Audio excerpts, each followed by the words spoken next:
Hey, what's going on, everybody? Welcome to the program. The Jeff Gerstmann Show is back. And I'm your host this time around for this week's installment. My name is Jeff Gerstmann. You can find out more at patreon.com/Jeff Gerstmann. Get an ad-free version of the program. Some bonus shows, such as Game Boys to Men, the Jeff Gerstmann Hall of Fame. Access to the Discord. Jump On and Jump Steady, Rude Boy, and Nate the Mac. What are we talking about here? Bit players in the early days of the Insane Clown Posse? Yes, that's what the podcast is here for.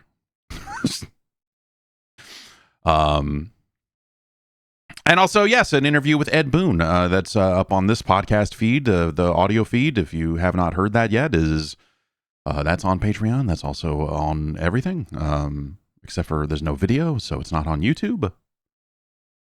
That's the smoothest way to promote it. Yeah, it's on everything but YouTube. It's where any other website you go to, you're going to find all that stuff.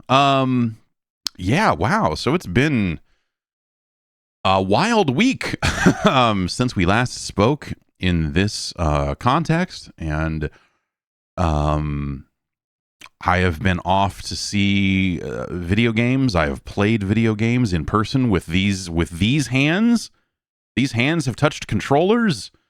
A lot of hand sanitizer was used before and after because everyone was doing what they can to be clean. You know, still being clean and all this stuff, and that was nice. You know, it was and of course, all the live streams, which you've seen many of those, with various companies peddling their wares. 0 days. I feel like it was a good use of time. I feel like it was a great use of my time, and also the event itself. I feel like it really did. Most of what you need a block of time, like, you know, when people talk about like, oh, E3 and it's not going to be the same, and yeah, it's a different sort of thing. But in some ways, I think the process of going out there and covering the show and doing stuff is like great. It was better in a lot of ways than E3 often is. You know, like everyone was much lower stress. Everyone was very much like, yeah, man, just come. We got games. Come by and see them. Yeah, just 3 o'clock? Cool, man. Yeah, 2, 1. Yeah, right on. And so everyone was very. It was a much more relaxed environment for seeing games, whereas E3 is such a big, loud mess of a thing that, you know, everyone is just like, you know, it's not to say, you know, like people had appointments booked pretty tight, so it wasn't like you could just like go hang out for 3 hours straight and play Mortal Kombat. That, you know, they have other groups of people shuffling in to use the stations and so on and so forth. But yeah, you know, everything was like just low key enough to keep it from being horrendously stressful, and I thought that was great. Yeah, that was really, really very nice, and I felt that there was like a good variety of games being shown, both big and small. A number of the games from the Day of the Devs showcase were there in some capacity, and so, you know, you had a number, like a good variety of indie games, as well as you know, like a games like Alan Wake and Mortal Kombat, which, you know, Final Fantasy was there in some capacity. Even though it's close to, I think people have. I think there are reviewers that have copies of Final Fantasy right now, if I'm not mistaken. But a good wide variety of games, big and small, and that was very nice to see. So yeah, and you know, I got to caught up. You know, a big part of the value of going to something like an E3 in person is you get to have a variety of conversations with folks, you know, in a relatively off the record or in a very like loose capacity. You know what I mean? Like you catch up with people, you hear updates on the unannounced thing they're working, like, oh yeah, still at it, still doing this thing, or you hear little bits and pieces about the industry and how stuff's going and how people are feeling, and like, oh, what's it like over there? It's like, oh, it's a fucking shit show. Like some people are going through it, for sure, both on the media side and on the and on the video game side, right? And so you get to kind of take the temperature, if you will, of some of those different aspects of the industry, and that is actually truly valuable, as much as the seeing games and going like, okay, I think I know what this game plays like being able to kind of catch up with the folks at various whether it's first party and hey, how's it going over there? Well, like being able to just kind of like get a sense of where folks are at, if they're truly like optimistic about where things are going, if they're just like, oh man, this has been brutal, and sometimes things can turn on a dime, right? Or you'll talk to people at different parts of a big company and get different conversations, like you talk to, let's say, 3 or 4 different people that are somewhere in various points in the Embracer ecosystem. You may get people that are like, it's great, man. No, this is awesome. I like right now. You get people that are a little more pragmatic about like, it's right now. And then here we are today with the Embracer news that we will get into a little bit later in the show. We're going to take our one ad break here up front so we can get back to it and dive in real deep. I've got a list of games here. Remnant 2, Foamstars. The internet is buzzing about Foamstars. We'll talk a little bit about Armored Core, which I did not see for myself. We'll talk Remnant 2, Alan Wake 2, a little more Mortal Kombat talk, all that sort of stuff. But let's go to Adland here. We'll come back in a couple minutes and we'll get down and filthy in the world of video games.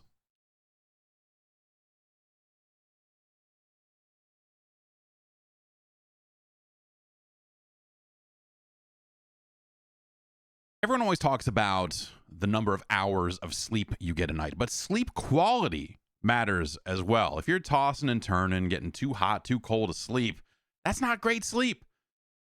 So why not thermoregulate with Miracle Made's bed sheets? These sheets, inspired by NASA, use silver-infused fabrics and make temperature-regulating bedding so you can sleep at the perfect temperature all night long.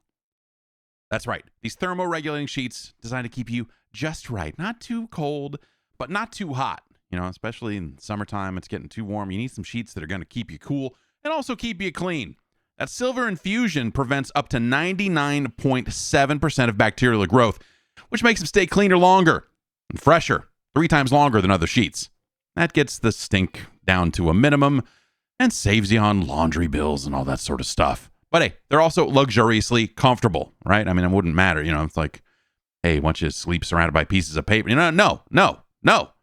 Luxuriously comfortable without the high price tag of other luxury brands, and feel as nice, if not nicer, than bedsheets used by some 5-star hotels. So stop sleeping on bacteria. It'll clog up your pores. It'll cause breakouts and acne. Sleep clean with Miracle. Go to trymiracle.com/Jeff to try Miracle Made sheets today. And whether you're buying them for yourself or a gift for a loved one, if you order today, you can save over 40%. Use that promo code Jeff at checkout and you'll get 3 free towels and save an extra 20%. Miracle is so confident in their product, it's backed with a 30-day money-back guarantee. So if you aren't 100% satisfied, you will get a full refund. Upgrade your sleep with Miracle Made. Go to trymiracle.com/Jeff and use the code Jeff to claim your free 3-piece towel set and save over 40% off. Again, that's trymiracle.com/Jeff to treat yourself. And thanks to Miracle Made for sponsoring the podcast.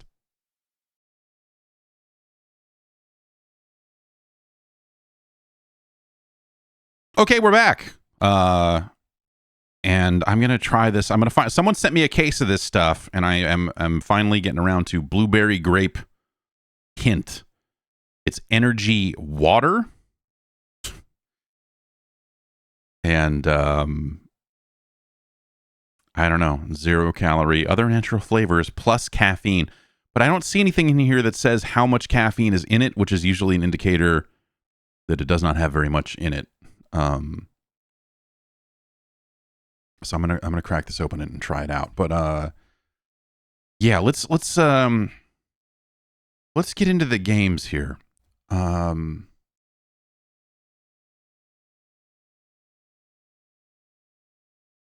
It's like bad water. Congratulations to the people at Hint. Ugh, bleh. This is okay, but it's not. It's very light on flavor. Yeah, it's water, so it's not a very strong flavor, but also it's like water that is a little weird. Yeah, blah blah blah blah. Chat says has 60 milligrams of caffeine. 60 milligrams might as well be 0 milligrams. I suspected that might be the case, so I went and got a backup drink.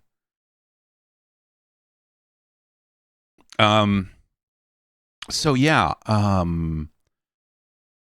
let's see. I've talked quite a bit about Mortal Kombat 1 at this point. We ended up watching. I ended up with like 40 minutes of footage of it. I put some of it up raw on YouTube, and then the second chunk of it we ended up watching after the Xbox show, and I ended up talking about it there. But I guess like I shouldn't be surprised that there is some kind of contingent of folks that are like, wait, are you telling me that I can only play this as a versus game, as a 2-on-2 game? As people kind of not understanding the systems, just seeing the footage and like they're assuming it's a tag game.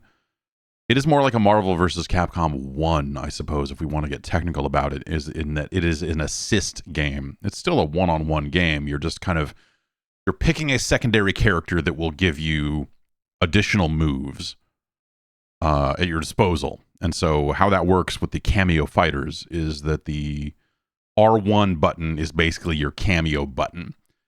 And when your cameo meter is full, meaning it's, you didn't call it out recently, you can hit that button to bring in the character. If you hit it just neutral, it'll do one move. Typically speaking, every character is a little bit different.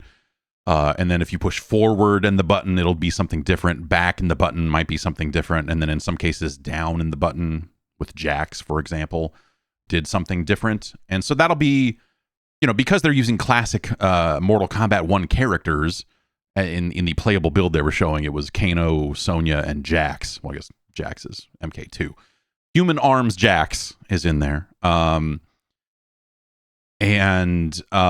So you kind of know the moves that those characters had, right? So Sonya's got her square wave launching punch thing. She'll come out and throw a projectile. She'll run forward and try and do her legs throw. And because of the properties of modern Mortal Kombat, where you've got, juggles working different ways, bounce juggles, I believe like the Sonya legs will bounce so that you as the main character can then combo afterwards.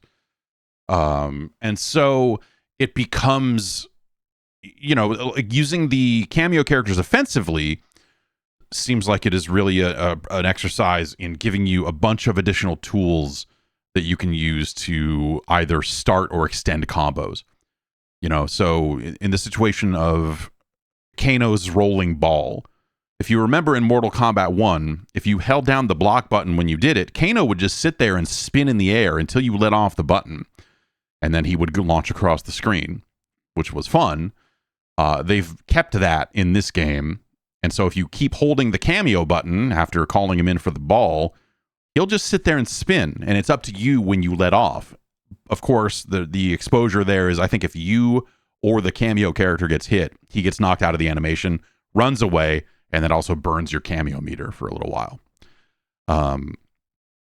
But it basically means you can call the ball out there, and if you're confident, you can get out there, start a combo, and then at the right time, let off the button, the ball launches, hits for another hit, maybe pops them back up in the air a little bit along the way, lets you get a couple more things in.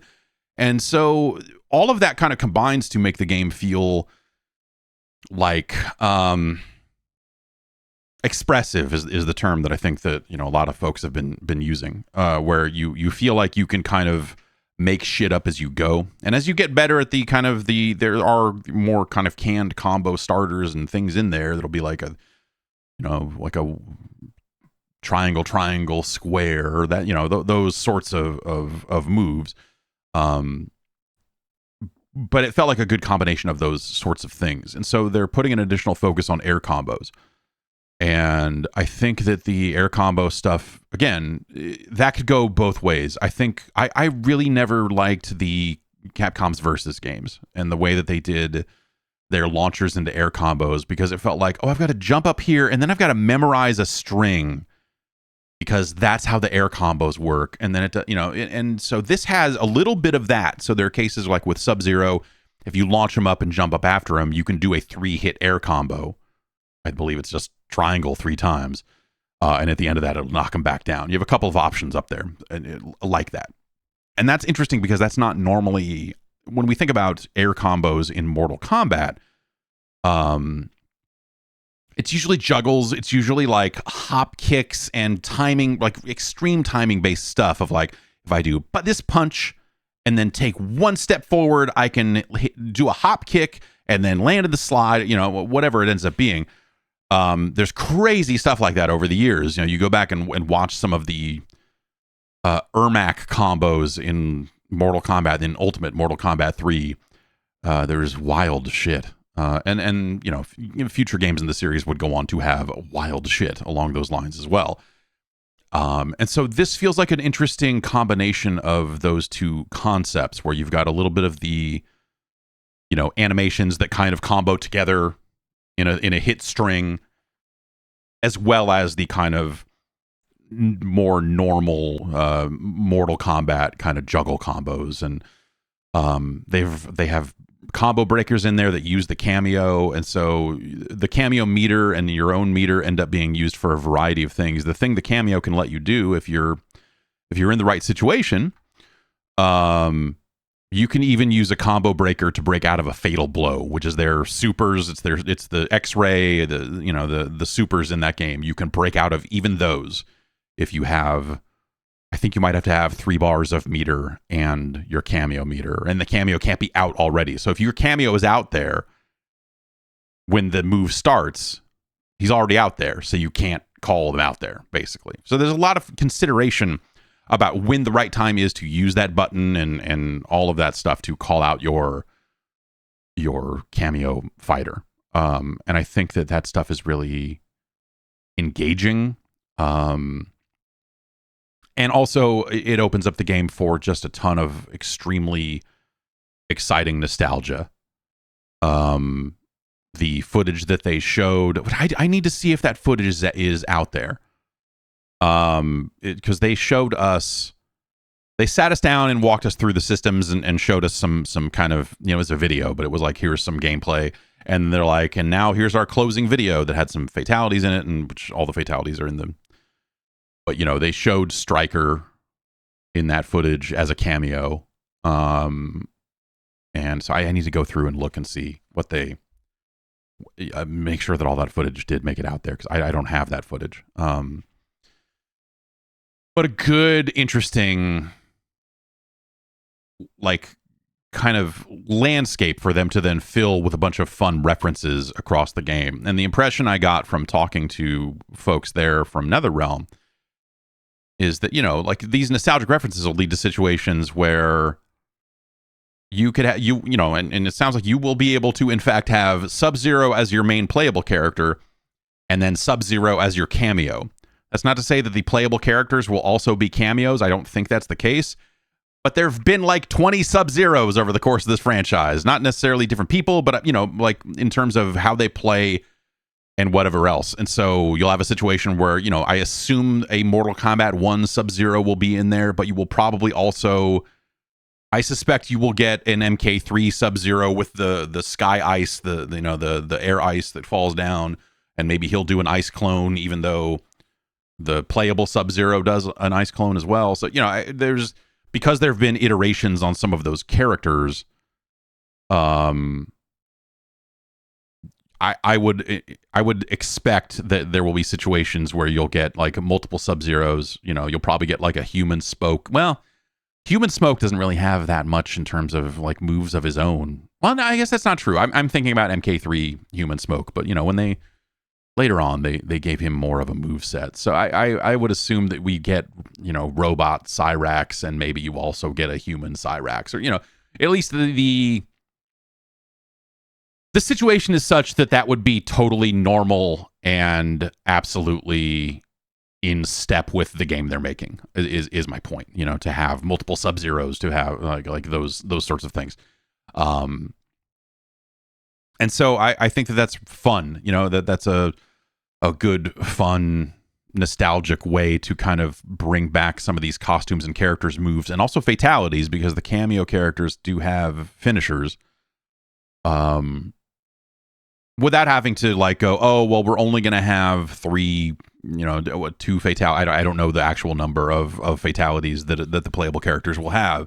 In the build I played, each of them only had 1, and then the cameo characters also had their some of their classic fatalities, which I suppose a classic fatality for Jax would have been the head clap, but instead they did the make Jax grow giant and then step on the guy, which the minute I saw that, you're just like, oh, okay, yeah, these people really know what they're doing. They're really having a good time with this. And it's fantastic to see Jax just start growing gigantic, and then oh man, it's so good. It's so good. So yeah, I came away from that thing feeling more excited about it than I did going in, and I was already like, okay, yeah. But hearing them talk about it, some of the different systems in place, you can do an upward block now that lets you punish jumping attacks with, like, I guess full combos, I think is how that works. I need to see some other footage of that. I've done the move. It's just you kind of tap up while you're blocking, but I have not actually seen it land and do all of that stuff. Question from the chat here is Jean-Claude Van Damme, Johnny Cage, a character you can play as or just a cameo? I don't know. I would, that could be a skin for main playable Johnny Cage, or that could be a cameo. I honestly don't know. We'd have to go look and see what the leak, or I guess that's not part of the leak. They did say that much. They did confirm that much, that the Jean-Claude Van Damme thing is happening, but yeah, I don't know. So yeah, I think it looks really great. They moved from Unreal Engine 4 to Unreal Engine 5, and it's very sharp looking game. Like all the like, it was one of those things where you sit down and you're looking at even just like menu elements, and you're like, this is really sharp text. This is really nice. Yeah. But I think visually it looks really nice.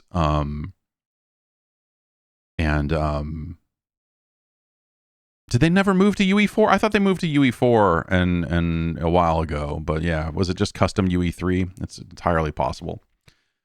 But yes, they have moved to Unreal Engine 5 for this game.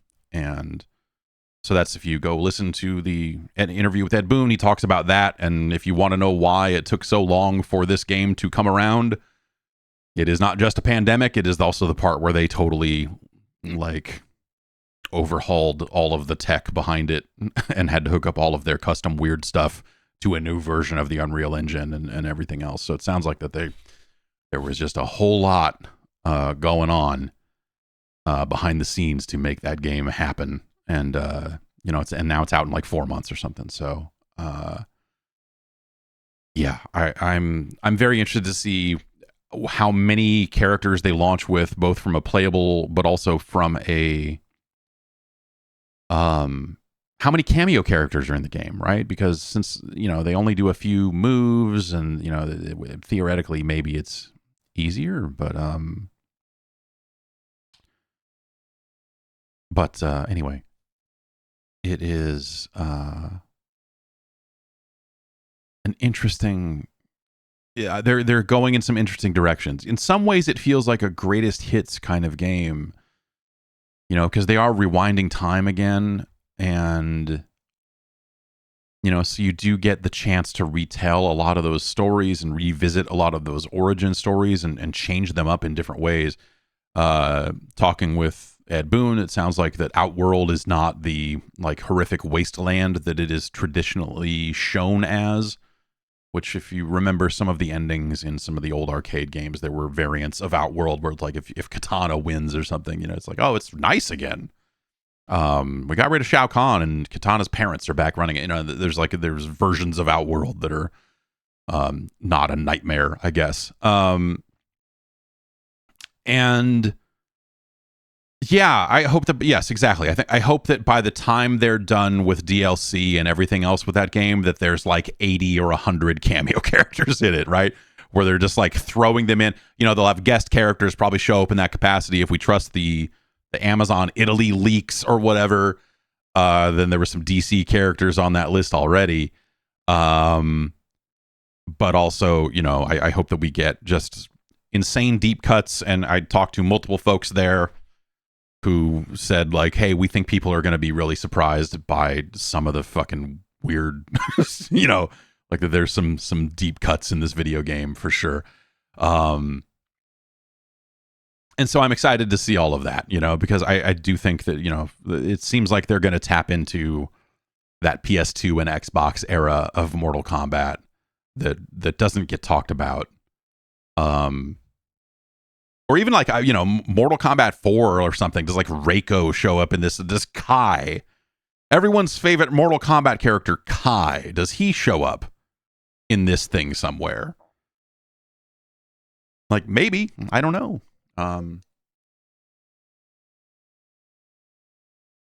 We'll see. It's got the only finishers I saw were fatalities, cameo fatalities, and brutalities. So I don't know if there'll be more stuff along those lines. I saw, I think the other reaction I saw online to the footage is people saying like, how come the animations still look like shit? And I don't have time to go respond to YouTube comments on videos that aren't even mine, But the thing you almost want to say is like, because you don't understand this game and how it has always looked and felt and why it's specifically that way as a kind of like it has always been that kind of chunky martial arts, like pop, pop, pop, pop. Like it is always designed. It has always been designed to sort of look like that, And I think they're doing that stuff really well.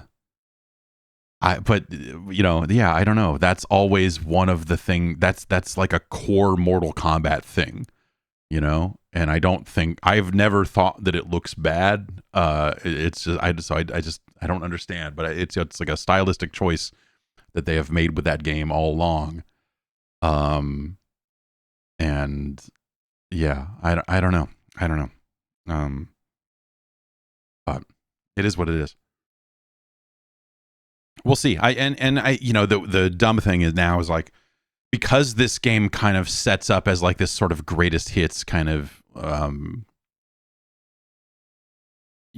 systems and features over the last 3 games, kind of like what's the best fighting system that they can pull together out of those kind of ideas is really kind of how it comes across. And so if that's this game, is the next game a sequel to this, or is this kind of the bridge game that gets them to something more dramatically different next time? Is this kind of like the cherry on top for the last 3 games? Because, again, we think about how they've done it, you have 1, 2, 3, and then 4 is kind of weird. 5 is nothing like 4. But then you got 5, 6, 7, and then you've got the DC game, which is a weird outlier as well, but also kind of bridges them to get back to where Mortal Kombat 9 ended up. And now we've had 9, 10, and 11, and now we've got this weird thing with cameo fighters, and and they're talking about it in terms of just like, some of the greatest hits of the systems from the last 3 games was something that someone described the game to me as. And so, yeah, so you start to wonder, like, is this it's weird. Like, is this the swan song for this style of fighting, and they're going to completely rebuild it again next time after Injustice 3 or whatever? But I don't know. It's weird. Or will there be a sequel to this and they'll keep going in this world? I'm sure the story mode in this game will probably tell you. We'll see what happens with the crypt and what that evolves into. I suspect, in the interview, Ed does mention that there's a mode that they haven't announced yet. My gut tells me that's something that is like kind of the version of the crypt. I mean, the crypt stuff in the last game was crazy, but it wasn't like hugely story driven. It's a sort of thing that, like, if you put more of a story into that mode, you would have something that starts to resemble some of the quest modes found in some of those PS2 and Xbox games, right? Shujinko and the Amulet, or the Kami Dogu. All of these hot Mortal Kombat lore hits that I sometimes I cannot believe I was able to recite. The word Kami Dogu is still rattling around in my goddamn head. Yeah, so that game seems really neat. I don't know, like the footage kind of speaks for itself, but yeah, like I said, if you go watch that Xbox video that I published at the end of that thing, I watched some of the other MK footage that I had recorded, and so I talk a little bit more about the systems kind of in line with actual gameplay. So if you want to get another look at it there, and I'll probably just take that footage and just post it raw like the other footage, because people seem to like that, and I got it, so might as well. Alan Wake 2 was a short demo. It was played in front of us on a PlayStation 5 dev kit. It was the sort of situation that, like, for like a judging purposes sort of thing, they were like, you can touch this if you want to prove that it is a playable video game, but it is not something that they were that they had out for everyone to just like play a chunk of it. So it was like a relatively on rails demo, but also, it was being played in front of us. When they started describing Alan Wake 2 as Remedy's survival horror game, I was a little like, because I think when the words survival horror get said, it tends to evoke a very specific kind of thing, and it's like I've never been a big fan of the genre. That said, I like Remedy's universe. I was not the biggest fan of Alan Wake 1 or American Nightmare, and this doesn't seem like those either. This really, this feels like a very modern game. It feels like that, again, it feels like a follow-on in some ways from, it's the next game from the studio that made Control. So you see some, how Control would have those moments where the former director's shadow would be projected onto the environment, and, kind of some of the weird effects that they would do in Control. There's a bunch of that in this, and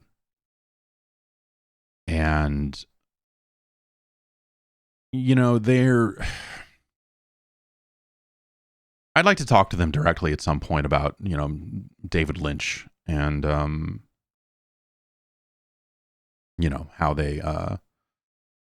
how they feel about the work of David Lynch and so on, because I think that very quickly becomes the comparison point for a lot of their very quickly becomes the comparison point for a lot of what they've been doing lately, especially Control. And you see more of that here. You see weird, you see real world characters, FBI agents sucked into weird ritualistic situations and all of that. And it's literally a situation where Alan Wake is is trapped in some other realm. Like, he is in the Black Lodge in a lot of ways.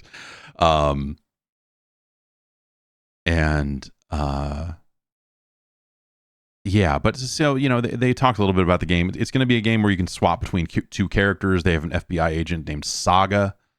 That's not her full name. Who is rolling around with another FBI agent named Alex Casey, I believe. And that one is played by Sam Lake. And got a real Max Payne vibe off that guy. I don't know why. And so you will start the game as Saga, and you will play for a while as that agent, and then eventually you will reach a point where you can choose to play as Alan Wake. And then from there, it seems like there will be situations where you could go play Alan Wake missions, and it's a linear experience, generally speaking. I don't get the impression that you're necessarily changing the story. It's more like, hey, these chapters will be available to you until you get both of these characters up to this chapter point, and then when this story point happens, maybe it'll branch open again.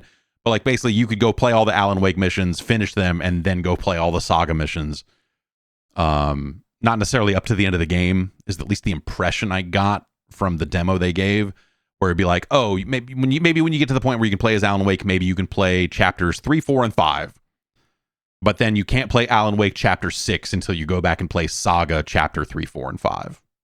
That's again, I don't know that for sure, but that's definitely the impression I got from how they talked about it. And combat looks interesting because it's like, you are putting the flashlight on guys to kind of burst them. Like they'll be protected by darkness, and then you will kind of pop the darkness off of them with your flashlight and then follow up with guns.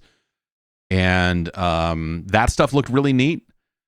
But also the crime solving, the way that the FBI agent puts together the mystery, I think is really cool. So they in the bit they showed, you're walking around in this swamp area, and this other FBI agent's gone missing, and you find him, and then his body disappears. Like, shit has already gotten weird by the time that the demo that we saw had started. Like, so a lot of ill shit had gone on. And so the idea that you need to go pick up a heart and then thrust it through a hole in a wooden sign while reciting a specific line to perform this ritual to open a pathway to something called the overlap, that appears to be literally the overlap between the two worlds, the one that Saga is in and the one that Alan Wake is in. And so you go into the overlap and fight this undead FBI agent. And as you're going through the overlap, it is projecting different environments onto the swamp around you. In, like I said, the same way that Control would do with the director showing up kind of projected on the different ways that Control would do things visually. Like, that stuff's in there. Some good little references along the way. The thermoses are now your save points, and the first save point they showed, this little shack, there was a poster up that said Ati and the Janitors, like a band, but it was just a logo. It was like kind of be a really bad poster to put up. And I liked that.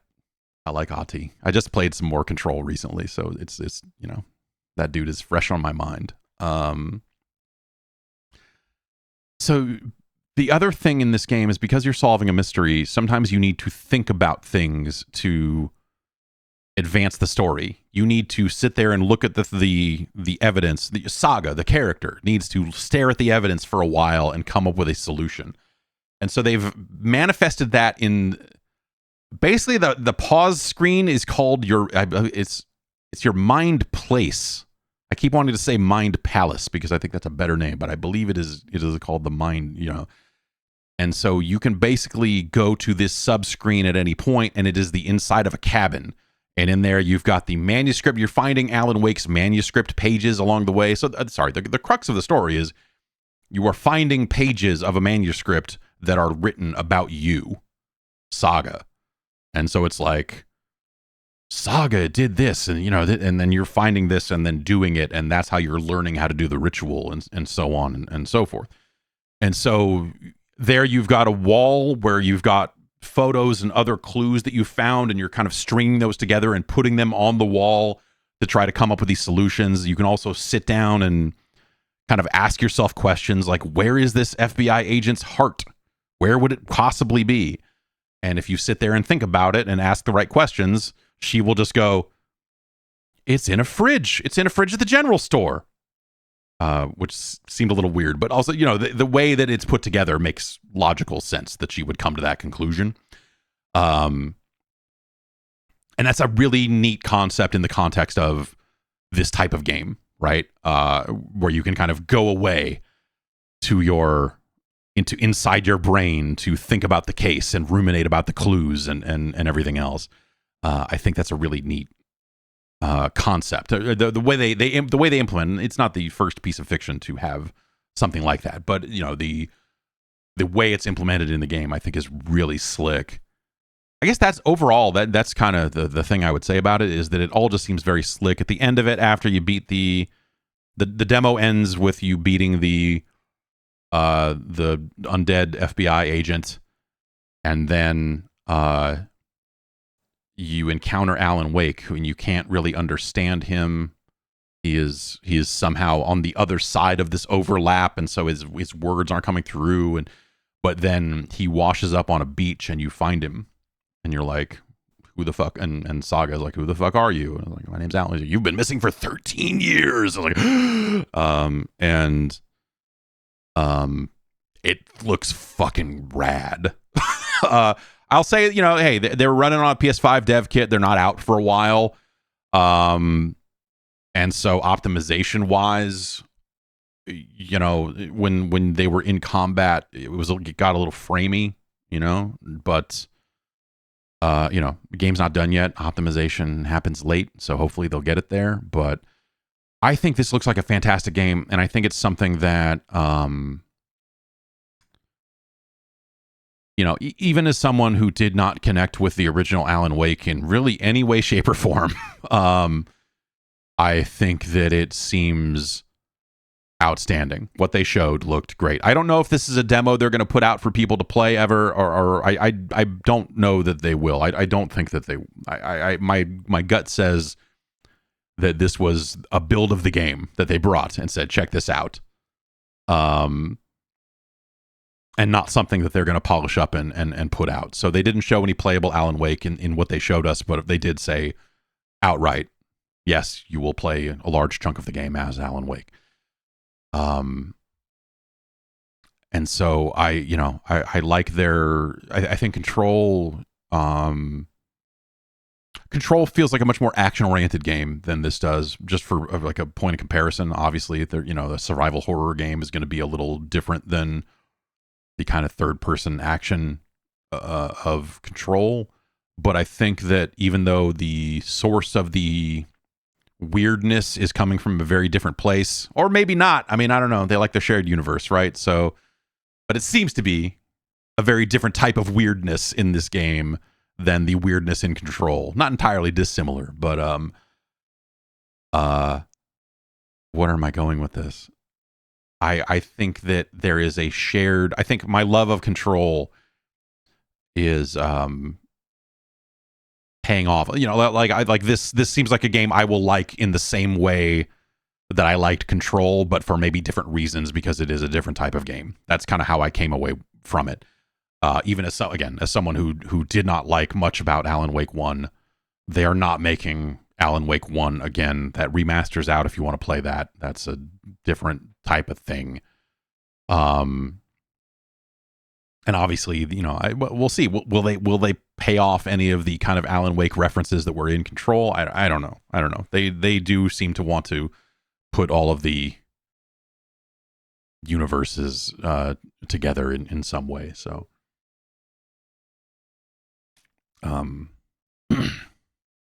so we'll see where that ends up. And yeah, I obviously the Control DLC that very much is Alan Wake focused, I assume has some more direct tie into this. But we'll see where it all ends up, I guess. The other thing I'd say is, like, my interest in this game does not live or die by how well they pay off the references to the Control universe or the other parts of the Remedy universe. It just seems good on its own.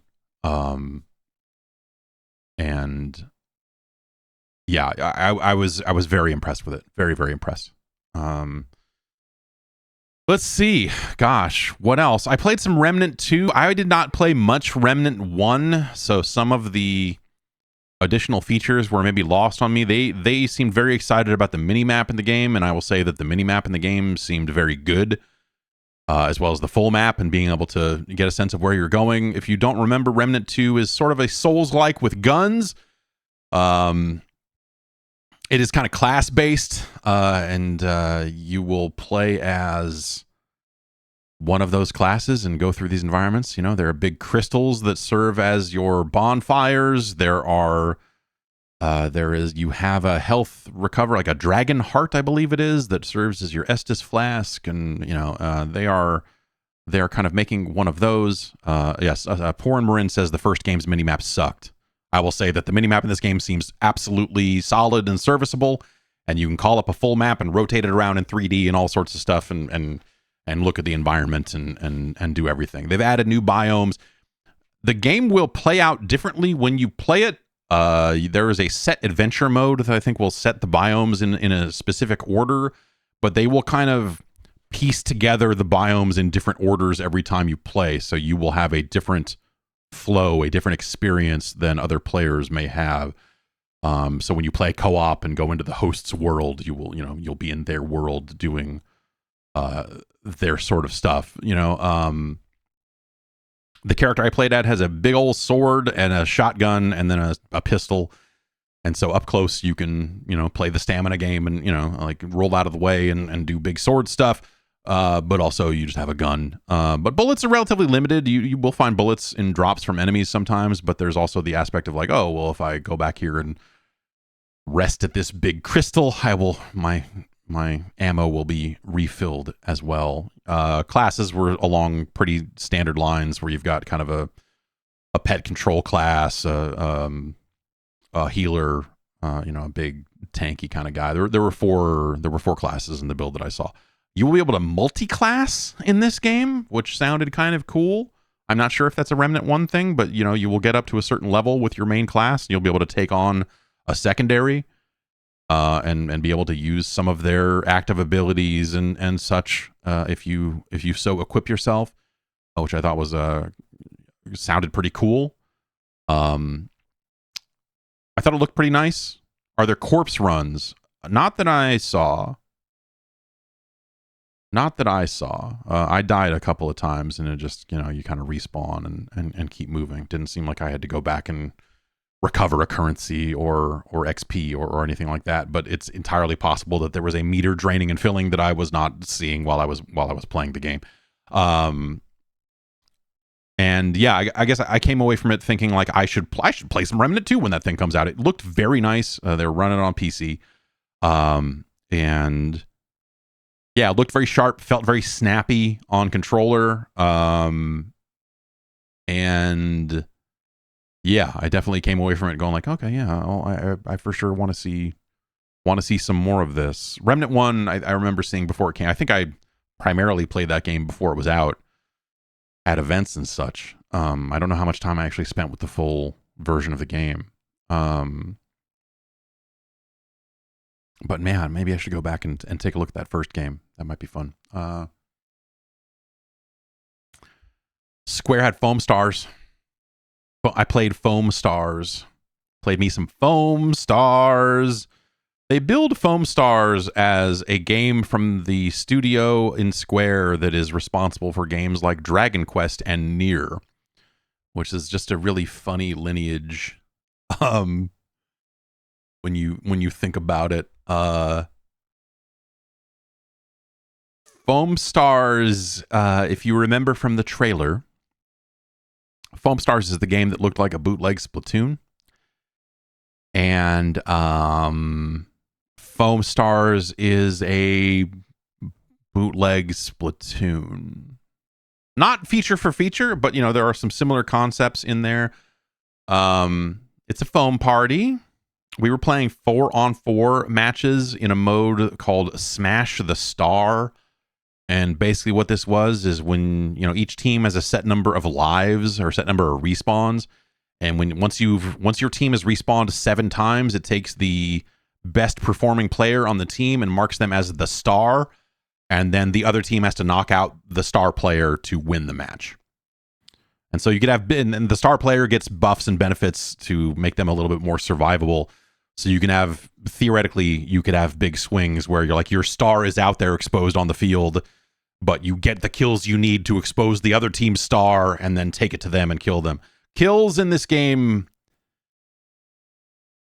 it's got a down but not out system. The animation doesn't necessarily look quite like that, but but you are foaming people up. And once they're foamed up, they become big balls and they try to roll away. You'll see an icon over their head. It'll be a different icon depending on if they're on your team or the opposing team. And the idea is anytime you pull the left trigger, you don't go into the foam and like a Splatoon squid or a Splatoon kid, as the case may be. A surfboard materializes and you surf on top of the foam. And so once you've foamed up an enemy, or if you see one of your teammates foamed up, you want to surf into them. And if that's an enemy, it will knock them out and you will get the kill. If it is someone on your team, it will knock the foam off of them and they will get back into the action without it being a respawn. The foam is colored. There are different colors of foam. You surf better on your foam as opposed to the enemy foam. Stop me if you've heard this before. But also, I guess the other part of it is that the characters and weapons and loadouts on a per character basis are set. So when you pick a character that comes with a specific type of gun, it also comes with 2 abilities and an ult. And so you have to go like, okay, well, let's do, the kind of assault rifle foam. And then the character I was playing, what did they do? So had the assault rifle foam, the range on it, not great. Like it is Splatoon ranges of foam launching, even with, there was a sniper that maybe could shoot further. So yeah, it is character based, but at the same time, the characters didn't really have a ton of personality to me in the heat of battle. Like you're not really, I don't know. It like team comp didn't seem like a big factor here, but I didn't stare at every ability to get a sense of like, oh, well, this will synergize with this and this will do this. But so I can't really speak to, if how much team comp will matter, right? The character I had the most success with had 2 abilities. One would create a little, I forget, it was like a little guy would appear, a little oddball little dude, and he would roll forward and create a big straight line of foam. So at the start, when you're trying to like get some of your foam out there, you could pop your little foam buddy. Your foam would make a nice foam road for you to foam surf on and do your foam business there. The other one was sort of a stationary turret, like you would pull it out and then it would just go pop, pop, pop, pop, pop, pop, dual shots for a little bit. And so you could use that to foam up enemies that were getting close. When they were getting a little, if they were trying to foam you, you could foam them back and do some foam stuff to them. Then the ult on that character created a big character came out and just did big foam. just big foam. One of the other characters, literally, there was a character that had shark teeth that would turn into a shark, and that character seemed to be the one character that had an ability, and that's on a cooldown. It's not just the left trigger, but you could go into the foam like a Splatoon squid. You could go into the foam and then pop out of the foam and be like, yo, surprise, and go ba ba ba ba ba. The foam looks good. It stacks up. It piles up real nice. The game, as a colorblind person, the game needs more defined, differentiated foam colors because I could not easily tell between the blue foam and the pink foam. And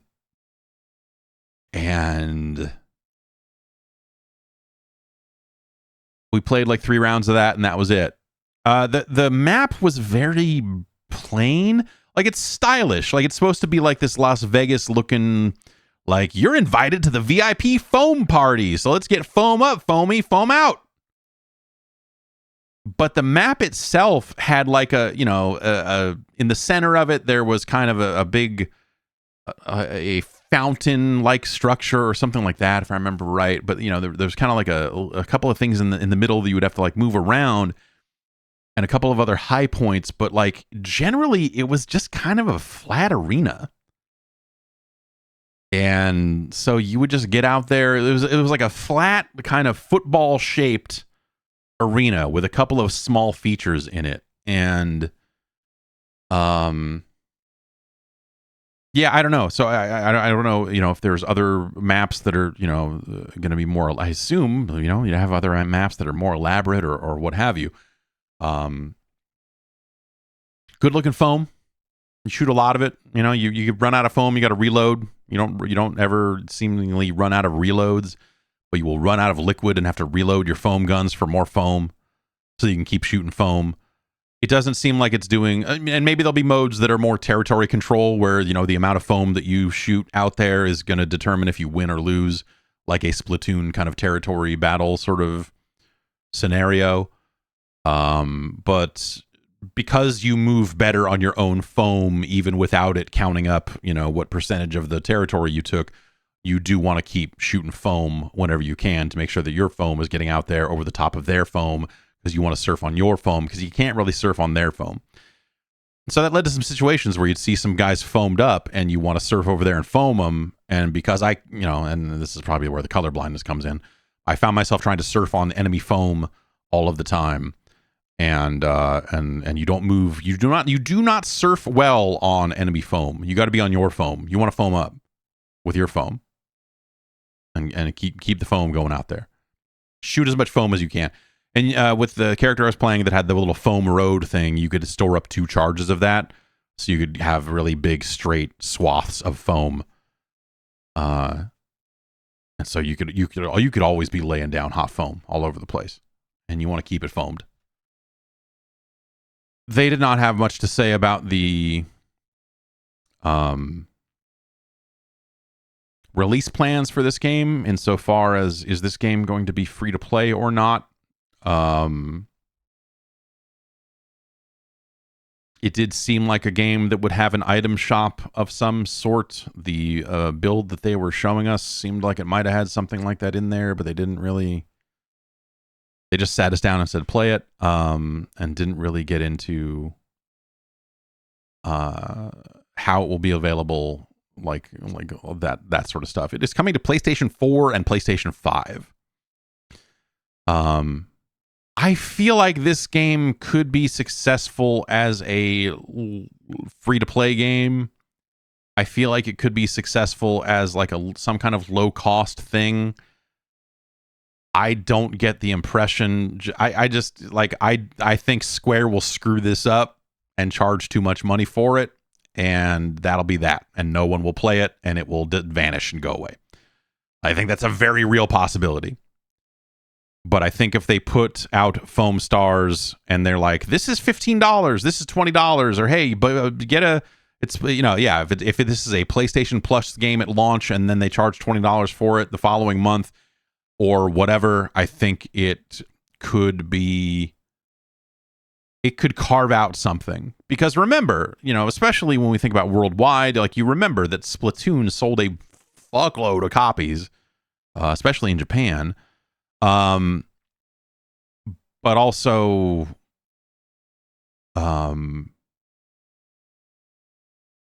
Splatoon only exists on the Switch. So if you're saying, hey, we're going to put out a game that you will recognize some of these systems from a little game called Splatoon, but it's coming out only on PlayStation platforms, there's a pathway there, I think.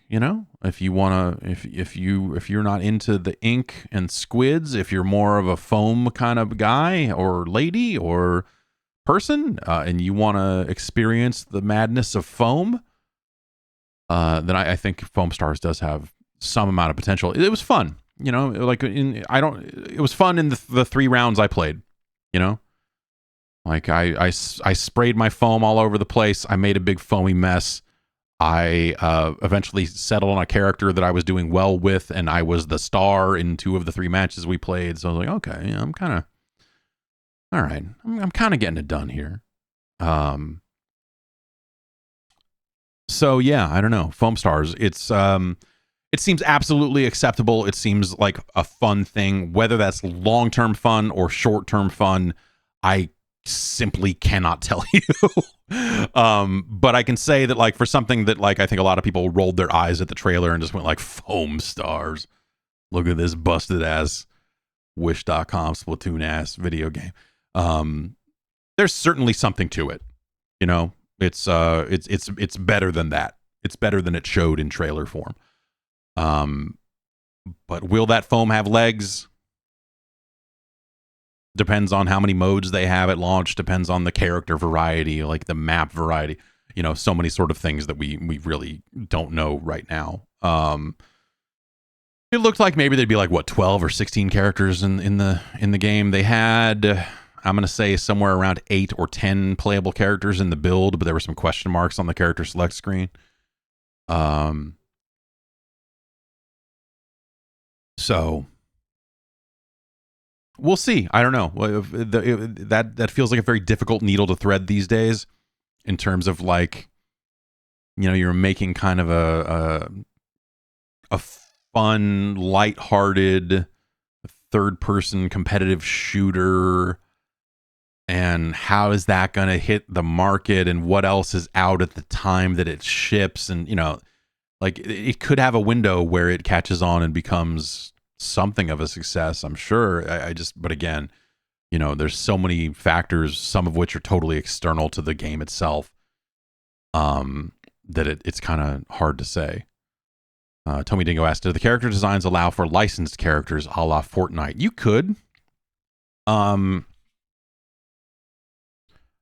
You could. I mean, you know, the characters, like the pictures of the characters and stuff have, like, you know, distinct looking designs. It just, that they don't always come across in game.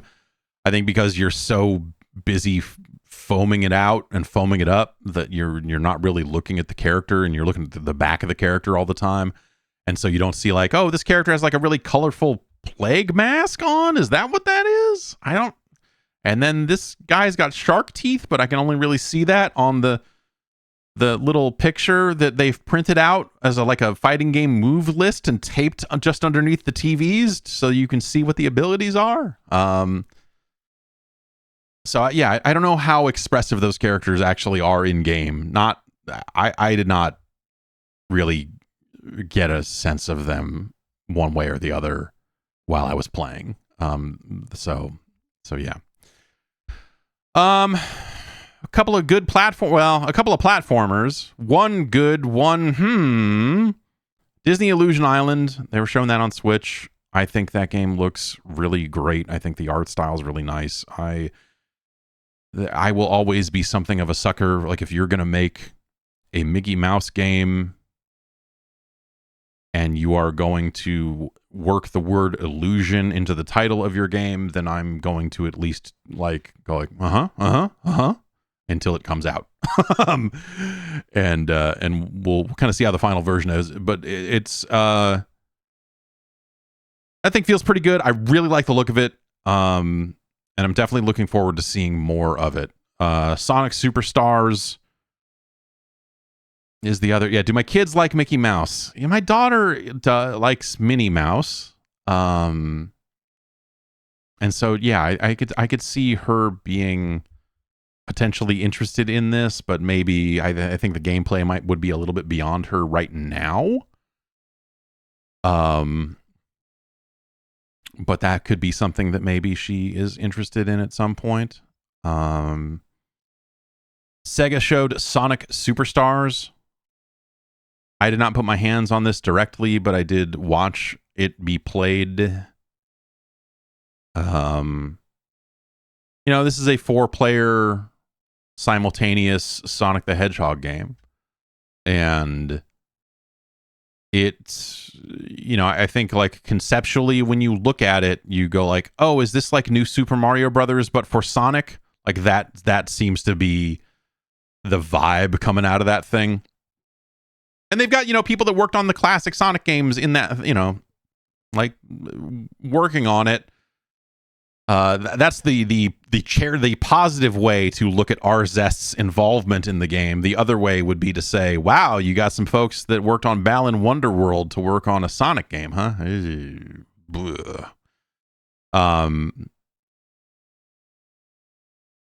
So you know, that I don't know. There's aspects of the game that I thought looked a little slow or a little floaty, you know, in a way that like a 4-player co-op game where you have to keep all 4 characters on screen. That's how you're going to kind of, you know, the whole point of Sonic the Hedgehog is that he goes fast. And if you're now waiting around because you're playing co-op and one person is always too slow and you're not really moving through the levels at the pace that you feel like you should, like it is fully capable of going fast. I just wonder in real world situations where one player is fucking it up and dragging it down, or are they getting dragged off the back of the screen and dying over and over again in a way that is miserable. Like the 4-player co-op nature of this game, I think, opens up a lot of doors that might not have very fun answers to behind them. You know what I mean? I don't have those answers, but yeah, are you going to end up bubbled up the entire time or something? Like it's real. We'll have to see. That, and the longer I looked at it, the longer I looked at the art style in that thing, I was like, I don't think I like the way these characters look. I mean, they kind of redrew some of that stuff to it's more of a cartoony, polygonal vibe to it, but I don't know that it works. I don't know. Sonic looks soft. I like Sonic when he has sharp edges to him. He is a hedgehog. I think if you took the art style that they're using for Mickey Mouse these days and applied that to Sonic the Hedgehog, that might be neat. I don't know. Sonic Superstars seems like it could be a massive disappointment. Is I guess my point is like I don't like people that want a 2D Sonic game. This looks just different enough from that format wise and speed wise in some cases that I'm like I wonder. That's not me like ringing alarm bells or like I said I did not manage to get my hands on it. I spent some time watching it. And, between that and the trailers and stuff, I just kind of looked at it and was like, I really don't know. I really don't know about this one. Like it could come out and be absolutely fine. It could come out and be really great. But also part of it seems like it could be weird. Let's see, what else? I went to the building where Ubisoft had their event and played some games on Saturday before they had their show. And we talked about those games after if you go to YouTube and watch the Ubisoft video that I put up afterwards, we go through a bunch of footage of Prince of Persia and The Crew and the Division mobile game. But then I also sat through the presentations for pretty much everything but Star Wars. They did not show us Star Wars ahead of time, but I saw like the Assassin's Creed demo. I did not play Assassins; they did not have that playable there. I did not play Avatar, but I saw pretty much a very similar presentation to the one that they put into their show. And all I can say is Sivako, ladies and gentlemen, Sivako. I won't spend a ton of time on it, but I continue to like. Avatar feels like this delusion, this like shared delusion. I don't know that I've ever met a person who has said that they like Avatar. And yet Avatar has made zillions of dollars of money as a movie.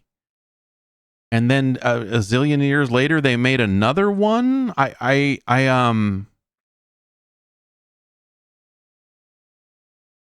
don't know how that happened or why that. I don't know why that's happening. I don't know why we're continuing to allow this delusion to continue. that someone in the chat says they saw the first Avatar 6 times in theaters. Okay. Why? Is it good? I'm going to say somewhere between 45 minutes to an hour of the first movie once, kind of by accident, just as a matter of circumstance of being somewhere where it was on a TV. And it seemed like fucking the worst shit. The absolute fucking worst. So I don't like, I'm not trying to be a dick about it or whatever. I literally don't. It's hard for me to imagine that there are people in the world that really actually like Avatar as a movie. I think respecting it from a technical achievement, whatever. I think that there's certainly, like, at the time it came out, whatever, like, sure, I guess I could see that. But it doesn't make sense to me. And it never did. When the first one came out, like, I don't understand why they made another one. Like, it just, when they announced they were actually, yes, we are in fact going to make the new Avatar movies and they're coming soon, it was like a hilarious joke to me. It was like, oh, that's not gonna, oh, they're really, oh, okay. The first movies were really popular. What? Like, it's scary. There's something frightening to me about the popularity of Avatar. I don't. It's just like one of the most miserable films. And again, I didn't see the whole thing, but, like, I fucking don't want to, from what I saw of it. Anyway, I don't know. It made a lot of money, and I don't know why. And now Ubisoft is making a very big Far Cry game, but with tall blue dudes in it. You'll create a character. You will create your own Na'vi. And, if you remember from the thing that they showed, you are a Na'vi who was kidnapped by evil humans, and you were raised to use human weapons. Their idea was we're gonna train these blue dudes in the ways of human smoking fools, and then we're gonna make the blue dudes go and smoke the other blue dudes. A knife. And then something bad happens that I think was something from the first movie, maybe, and they decide to kill all of the entire program of them training evil blue dudes, child soldier blue dudes. They decide to scuttle that, and they're like, kill all the blue dudes. We've got to get out of here. But then your teacher throws you into cryo sleep for 15 years, and then you come out the other end, and then you have to figure out what the hell is going on. And they made a very big deal in their presentation about, like, the flying creature thing, but not from a, like, yo, you can fly and you can shoot at the same time and look at all this cool shit you can do. They were like, you're going to be able... The Na'vi build a lifelong bond with their flying thing. And you will do that in the game. You will build your lifelong bond with your flying creature, and you will be able to name it. And I don't. And so I don't. It's this weird, like, backwards. I'm like, these people are serious. Like, these people, these people are saying serious sentences about the world of Avatar, and I'm still sitting here going, like, that's hilarious. Like, who would care about? But then you go walk it back to the amount of money that first movie made. There must be some percentage of people that really do actually deeply care about that. Maybe. And good on them, but it was just like watching the presentation and watching this, like, deep reverence for which is what you want out of a, if you like this property, then I'm sure that's exactly what you want, right? But it's this, like, the deep reverence for the Avatar property, and James Cameron and the team at Lightstone. Oh, we did.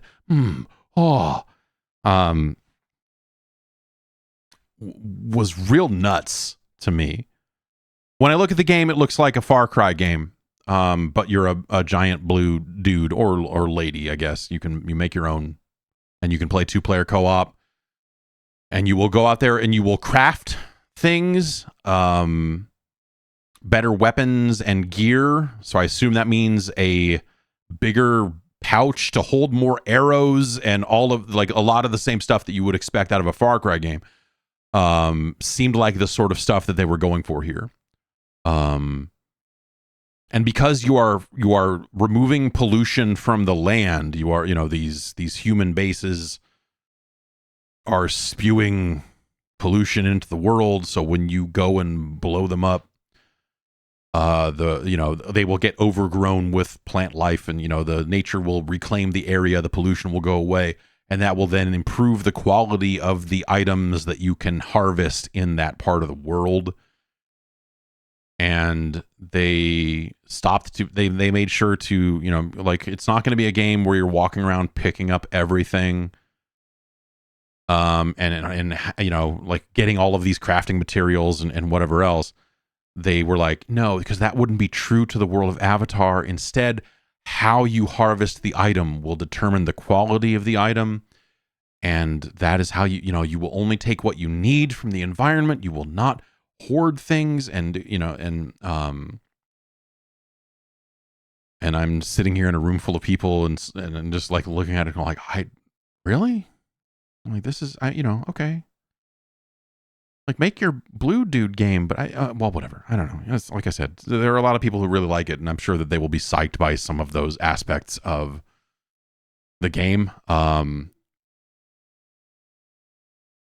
you fly around and you do stuff and, you shoot shit and, you do stealth things. You open world jungle Ubisoft stuff, You sneak into bases and you mark targets, and then you go decide if you're going to go in with your bow and do it stealth style, or if you're going to run in there with the human assault rifle or rocket launcher or whatever and go loud and shoot everybody that way, But either way, you are taking that base back to reclaim it for your side, and then and so a lot of the vibe I got out of it, at least from a gameplay perspective, was very much like that they are kind of making a Far Cry game. And so hopefully at some point you get in some prototype big mech that the big blue people can fit into, and that you will have to go burn some space weed field while Skrillex plays. I can only hope, right, that they really take advantage of the the environment, the games that came before them. But yeah, I don't know. It's not me saying no one is allowed to like Avatar, because presumably people do. I just don't know anyone. I don't think I know anyone I know who does like Avatar keeps that to themselves. They're not out there bragging about their love of Avatar. And so like the whole thing was just this weird like fever dream in a lot of ways, where I was just like, I don't like this. They're really serious about making a game out of this fucking dumbass thing. But if that thing comes out and it has a lot of those Far Cry mechanics in it and whatever else, like, it could be a perfectly fine open world game in that Ubisoft template. So if you're up for one of those, it seems like it will be one of those. I don't know. Even if you don't care about Avatar, I don't know. It's a first-person game, so, it's really just you looking at a blue arm and then, I guess, reconnecting with the other Na'vi.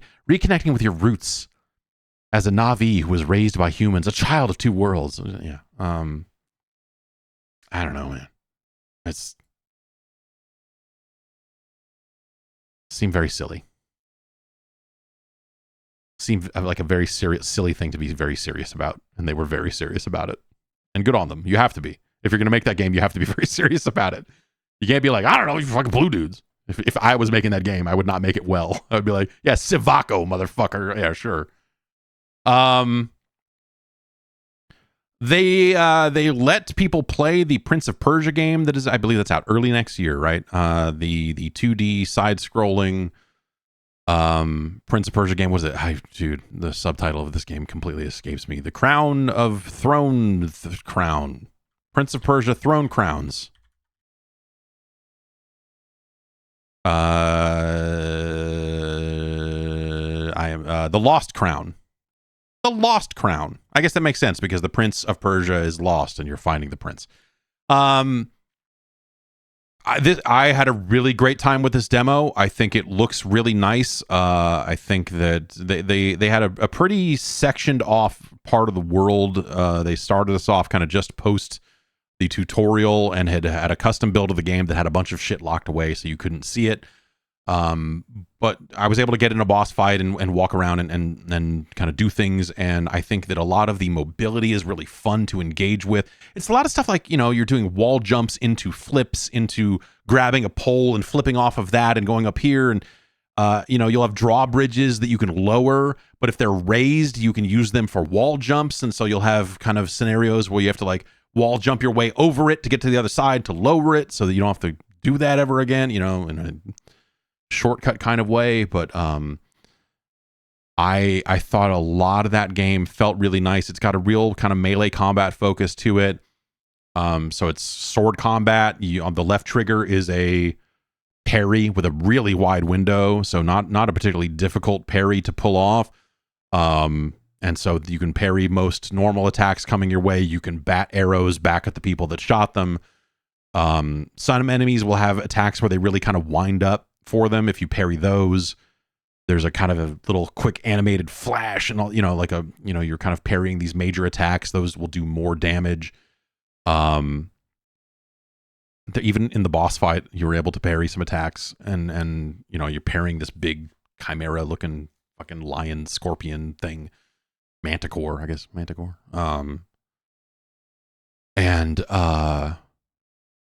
It felt really nice. You have a meter that's building up, so you have supers that you can pop off as that meter is filling, one of which was like a melee, like a projectile attack out of your, like a sword projectile.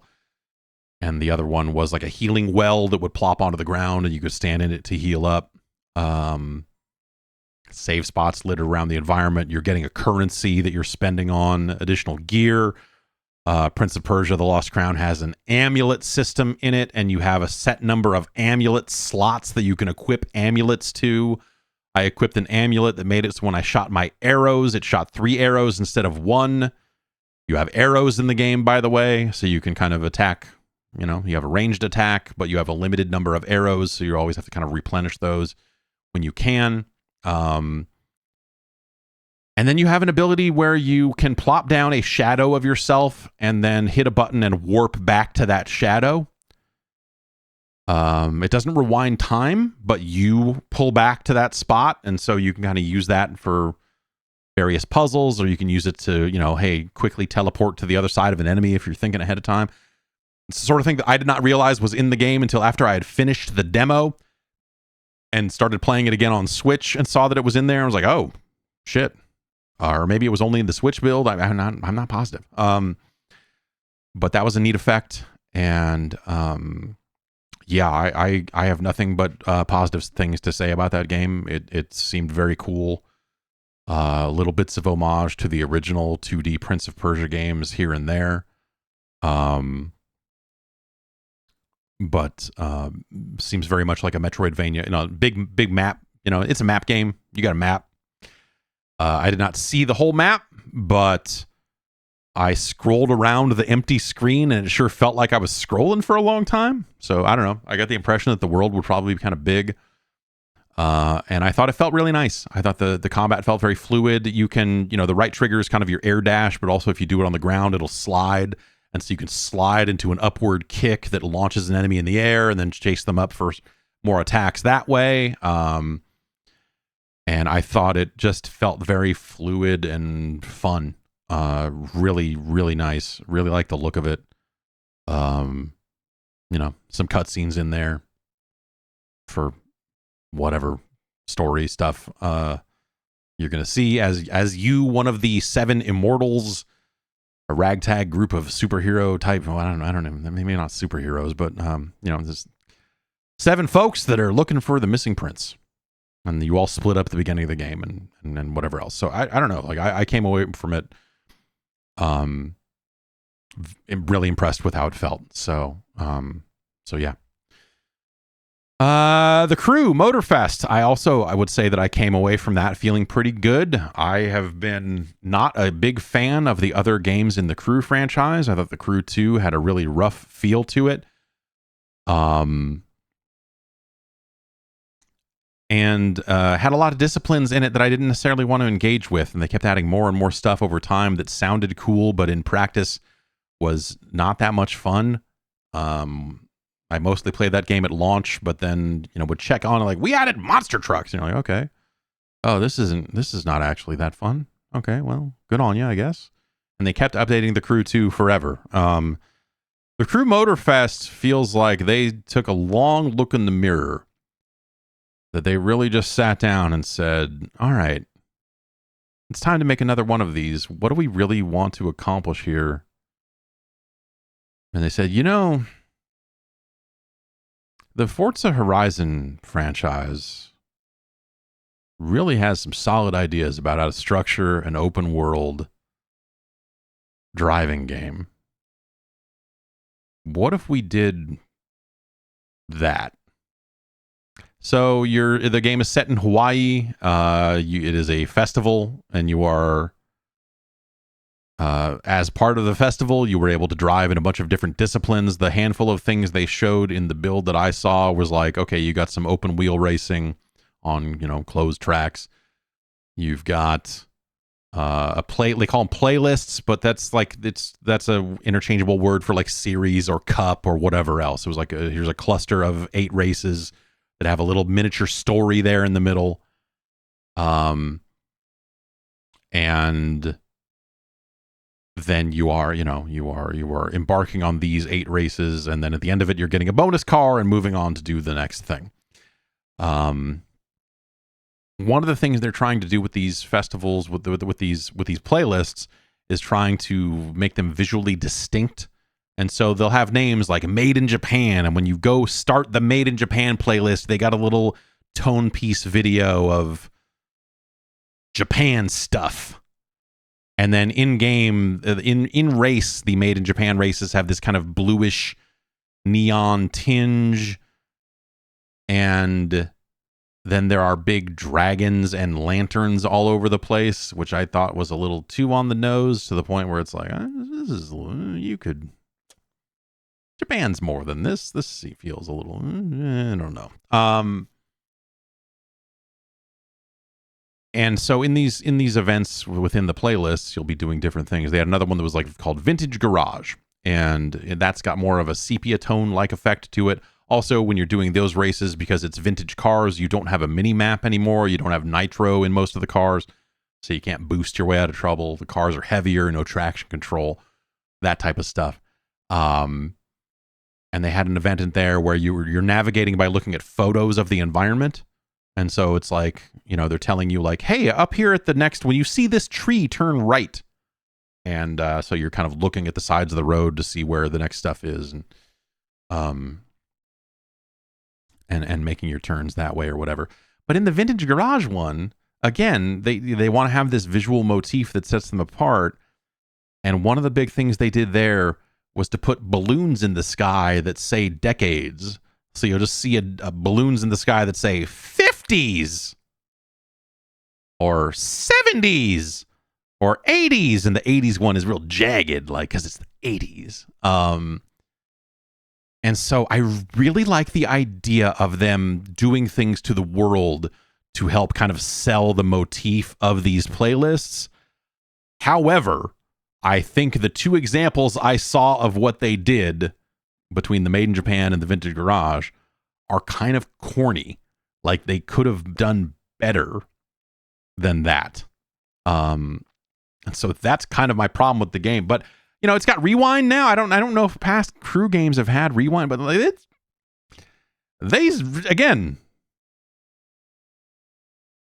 it has a real Forza Horizon feel to it. I think the sense of speed is good. I think the cars feel really nice in a way that I do not remember the Crew 2 feeling like. I remember starting the Crew 2 and being like, man, these cars feel fucking terrible. And thinking like, do I have to play like 20 hours to unlock cars that are fun to drive, or what's the deal here?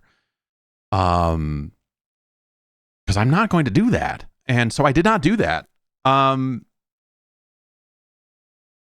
But this, I think it's got a really great sense of speed. I think the cars feel really nice, and it feels like a totally, absolutely acceptable driving game. Like, it feels good, you know, and it runs well. And so my hope is that, you know, it's got enough variety to it, and, you know, whatever. If it's like the previous Crew games, they will spend 9 years adding shit to it, and you know, that'll be cool. They're letting Crew 2 players import their cars into this one, which is a neat idea. It's a neat idea, but also at the same time, like, I feel like cars should not be that difficult to get or attain, you know, so like, just let me just get cars and drive them. Like, you kind of don't want the like slow ascension up the ranks of cars, because you don't want to have that situation where like, oh, for the first several hours you're driving slow cars that suck to drive. And you're like, oh, fun. I think Forza Horizon has done a good job of that, of like letting you drive a variety of cars, but also they managed to make the kind of more stock cars, the more kind of dull cars, still feel fun to engage with. I think the Crew 2 ended up not doing that. Yeah, on the Crew 2 vehicle import, there was a little asterisk on it, so I wonder if it's a situation where it's like, and some of these cars will not be in the new game, so those ones won't import, but a lot of them will, you know, whatever it is.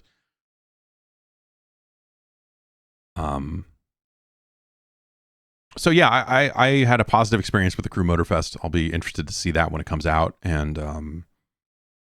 we'll see how it does. I played The Division Resurgence, which is the mobile game. It is set in New York, so it reuses a lot of the map stuff from the first game. Some of the same factions, the cleaners, like all that sort of stuff are present as well. A new faction called the Freemen. They will have the Dark Zone in there. Like, like, to hear them tell it, and to, I mean, I played a mission myself. It seems like they're replicating a good chunk of the Division experience on a phone. One of the changes they're making to the Dark Zone is they're putting a time limit on it. So like, you can kind of only be in the Dark Zone for 20 minutes. And that's something, you know, when you think about mobile games and session length and whatever else, that they kind of, you know, it makes sense for them to do that. But yeah, you're back in New York, and you are, you know, it is set after the events of the Division 1. And so presumably there'll be characters and some tie-ins to some of that stuff in there along the way. I played it with a controller, and you play it and you're like, this feels like a Division game. And on one hand, that's impressive. Like, again, they have managed to replicate a lot of the Division experience on a mobile device. And you're like, well, don't that just beat all? These phones, man, they're powerful. But I still don't want to play the Division on a phone. I still don't want to play the Division on a phone screen. I don't want to, you know, like, that's just not how I want to engage with a game like that. Some people will, and to them I say, yeah, you'll get a 4-player co-op Division game on your phone, and that's pretty neat. But again, I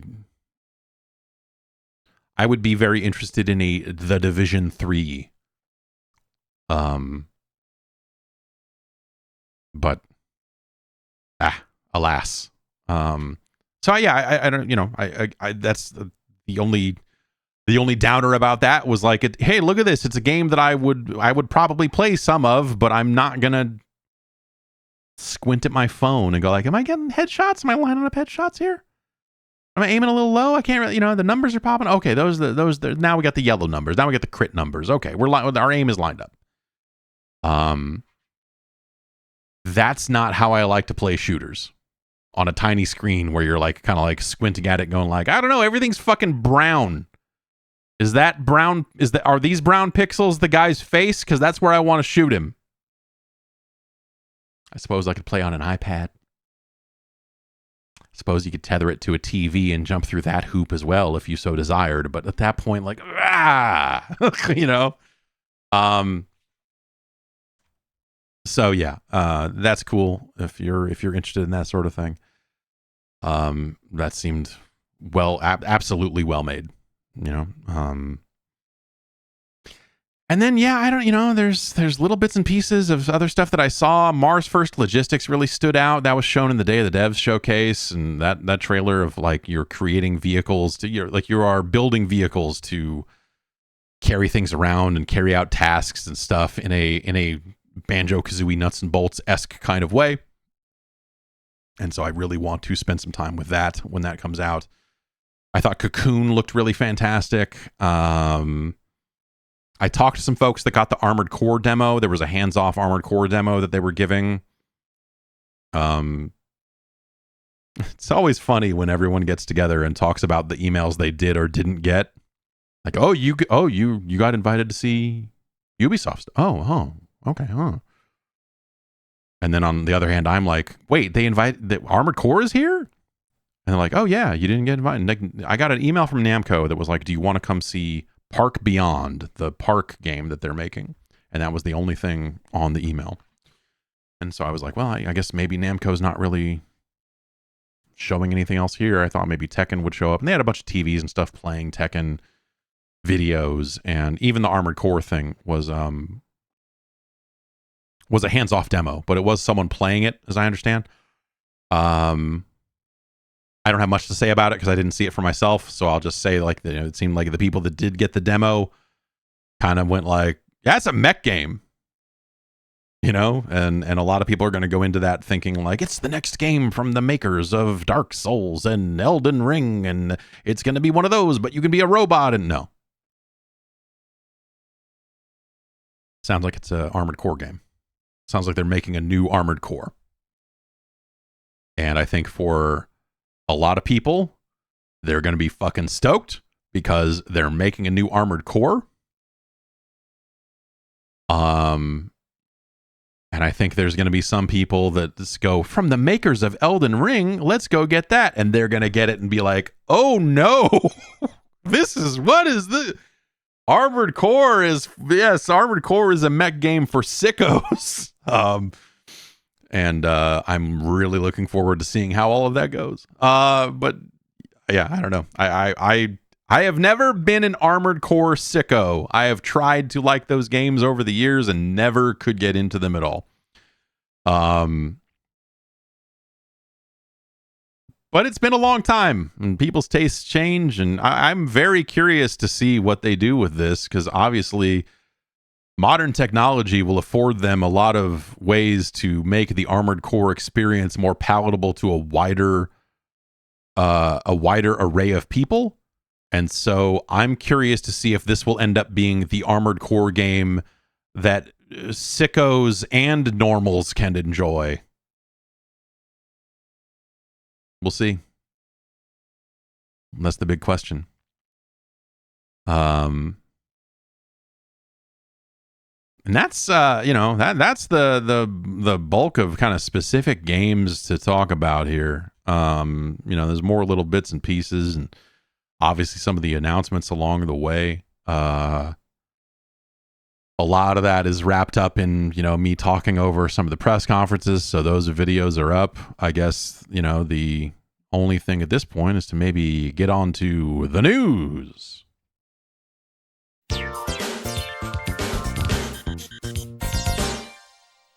NASA punk.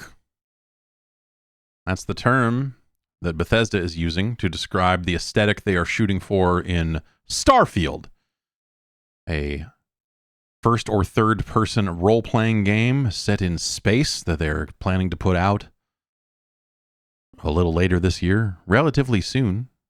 They devoted a good half hour or so to Starfield at the end of the Xbox presentation, and I thought it was I appreciated the insight they gave into the number of different systems, and like it was a pretty deep dive into that game, into the systems of that game. And for as much as we can laugh at the term NASA punk, I think it is a very silly term. But I think the aesthetic of that game is very much my type of shit. When we talk about sci-fi, when we talk about space, how I want the aesthetics of a space thing to look, that is very much in line with what I am looking for. I think the overwhelming majority of what they showed looked really good. I think if you take it at face value and try to get it's very easy to think about the kind of downsides of Bethesda Game Studios and the games they have shipped in the past, and we will certainly talk about that in a little bit here. I think everything they said about that game made me want to play it a little bit more. And you know, I'm the type of guy that, like, you know, whatever. I was going to play Starfield anyway. Why wouldn't you? So like, I kind of didn't need to know any more of the game, but looking at it, you look at it and go like, yeah, I mean, a lot of it feels like very kind of known quantity, because you look at it and you go, yes, I see the systems and I see the concepts that you have brought to bear in games like Skyrim and in games like Fallout 4, whether it's outpost building and you know, like the faction driven type of stuff that I think when you look at when you look at Starfield, you see a game that is the culmination of the games that came before it, you know, and you see a lot of those systems in play here. In some cases untouched, in some cases blown out in ways that, you know, give you a little bit more of options to choose from your origin story to whatever else. But, you know, you also saw a lot of like dudes talking to you on camera that felt like it needed a like zoom into a guy talking, and then you pick the one that says speech 100 next to it and hope for the best. You know, like it seems like they are making one of their games. But this one is set in space, and as such, it ends up being bigger, you know, and more expansive than some of the games they have done in the past, right? I thought that all the shipbuilding stuff looked cool. I thought that, you know, I had not considered the very idea of you building a big enough ship that you then have a crew on your ship. I guess I just hadn't considered the idea that you would have a crew on your ship. It always felt like that would be a game where you're like, you got you, and maybe you got your one companion, you know, a robot detective that has to go solve space crimes, or another friendly robot, or some kind of alien guy, or whatever. But yeah, I think a lot of the stuff they showed, you know, you look at it and go, oh yeah, this is, yeah, you're making one of these games but bigger because it's in space. Makes total sense. And I think a lot of what they showed was relatively self-explanatory, but also nice to see. I'm trying to think, you know, I appreciate that they also, I mean, this was the depth of their presentation was such that they were able to show, you know, they had a moment where they're like talking to the devs, what's your favorite part of the game? And one of the folks they were talking to, she just started talking about how she raids every ship, steals every sandwich, and then puts every sandwich in her cargo hold. And having that as, like, you know, something of a nod to the Skyrim cheese wheel stuff. Is fantastic. Like, that's exactly what I want to see. When it comes to that game, I want to see the table full of fucking sandwiches, right? The part where they're like, oh, we could do this, and you can shoot people in the face, or you can choose this origin story, and then you get a jetpack. And you're like, yeah, I guess I'll probably choose the jetpack one. I hope the rest of those are real good, because boy, the jetpack one sounds pretty fucking hard to beat. But a table full of sandwiches, the screenshot of the table full of sandwiches, which I made the thumbnail for that fucking thing. But like, that footage right there did more to make me feel good about that game than anything else they said. If that makes any sense. You know, so I am interested. I'm very interested in playing Starfield and seeing what it's all about. That said, It is very hard. And, I know they've delayed the game, and, I know that they're talking all about how they are in this polish phase and how they, the bug count and what, other stuff they've tried to say about where Starfield is out at, from a glitch and bug perspective. But we've gone down that road before, and that is a real rubber meets the road sort of situation where I feel like that studio simply does not have the credibility. I want to play that game and know for myself. They can say, and it's nice that they're saying it. It's nice that they're acknowledging the bug count, the whatever it is, and saying like, hey, this one is cleaner than what we've done before. Maybe not saying it in that exact number of words, right? But that's the big concern. Those games launch in a variety of rough states, and they sell super well, so the developer is often not incentivized to do better. And so, when you see things like the fewest bugs of any game from Bethesda, that could still be a lot of bugs because their games have shipped with way too many in the past. Fallout 4, whatever. I'm not going to go through it all again. Fallout 4 really sucked at launch. I played it on PlayStation 4. I had a disastrous time with that game in spots.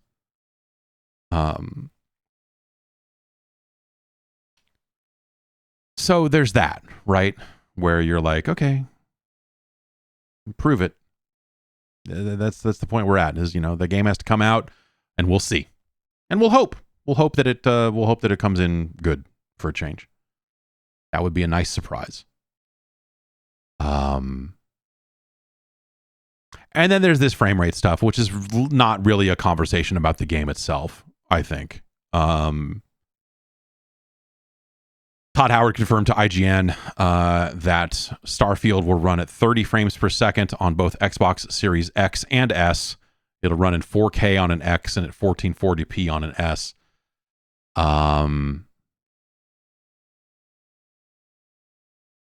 To me, this is more of a problem with the consoles and where the consoles are at. I think, I look at this, and, the quote he gave to IGN was, it's like, we didn't want to sacrifice anything. Like, oh, so you sacrificed frame rate. And frame rate always loses the battle every generation. Since we started doing this shit with polygons, that's always been the case, right? And it's weird because you would think, I don't know, like you used to do that because you wanted the back of the box to look great. And so 30 frames per second with textured polygons makes those PS1 game boxes look a lot better than flat shaded polys at 60. And obviously, you can play that game on a PC and see where you get to as far as frame rate goes and what the requirements will be to maintain that sort of stuff. So there's another story here. Phil Spencer spoke with Bloomberg. Video Games Chronicle has this story. And Bloomberg asked, like, hey, are we going to see an upgraded, like another half-step console? Remember, like, he just got up in front of people. Well, they just aired a pre-recorded message from him a couple days ago where they were like, the Xbox Series X is much easier to find now than it was. And also, we're making a new Xbox Series S with a bigger hard drive in it. That'll be out in September. A black S with a 1 terabyte drive. For $350. That's a really solid price for a video game machine, I think, in this day and age. But Bloomberg did ask, do we see another update? Like, what's the story? And the quote he gave is, that's not the feedback we're getting right now. Right now, we're pretty set on the hardware we have.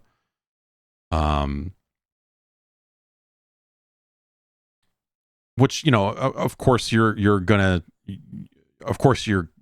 say that, right? Even if you were thinking about doing that in a year or two, you would not say that right now because you are trying to sell your existing console, which you just said is now much easier to find, and so on and so forth.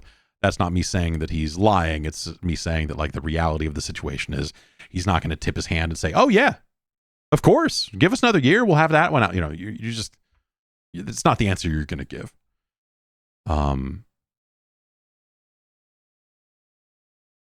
And so, the story here is, that he's saying that the cloud gaming is, an additive thing to their existing business. It's not a separate business, that they're significantly increasing supplies of the Series X. And, this Bloomberg article doesn't have too much more in terms of detail here. But also it's, they do kind of touch on the NFT stuff, which Spencer says his goal is for the player's wishes to help him determine product development. For example, Xbox didn't see a need to release products tied to non-fungible tokens or blockchain gaming, trends viewed with skepticism in the gaming community. And the quote here he gave is, "We didn't go off and just start building a bunch of NFT games or blockchain games. I just want to make sure that the games are led by the experience that the player feels and nothing else." Like, yeah. I mean, that's the right answer to that question. But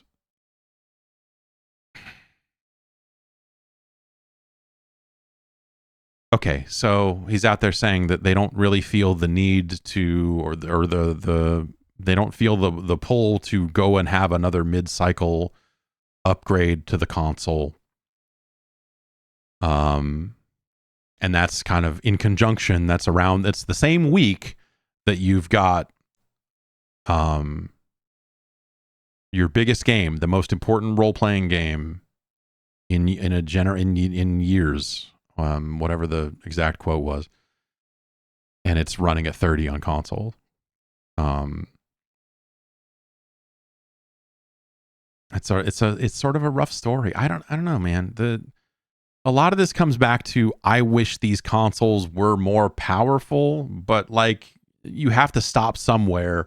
You have to stop at a point where the console can still be affordable. You can't just drop a 4090 into a box and throw it out there. You have thermal limitations. You have the size of the machine. You have all of this sort of stuff. And so, like, I guess, like, the question I have now that I would love to see some data on, that I don't know that's, I'm sure that's data that, like, hardware manufacturers probably have. Because if they had data that pointed the other way, they would go the other way. But I think the data that they have says that, like, by and large, millions of players that are playing games on console do not give a fuck about 60 frames per second. They simply do not. It is not a priority for them, and that many of them would prefer, I bet, because they probably do have a lot of data around, like, who chooses performance mode over resolution mode, or when they're presented with the option, which ones do they pick versus which one's a default, and which one, a lot of that stuff is certainly something they're going to have data around. And obviously they just kind of took it on the chin real hard for Redfall, a game that does not matter in the grand scheme of things, but because it was a game they said was going to have a 60 frames per second mode and doesn't, they got raked over the coals to the point where they had to get out there and do damage. And they found themselves in a position where they were doing some damage control in some interviews around Redfall. And so to be at this point here where we're having this conversation, and the thought is in place about, because they did it last time and what have you, that, like, oh, well, I wonder if we're going to end up having another console upgrade.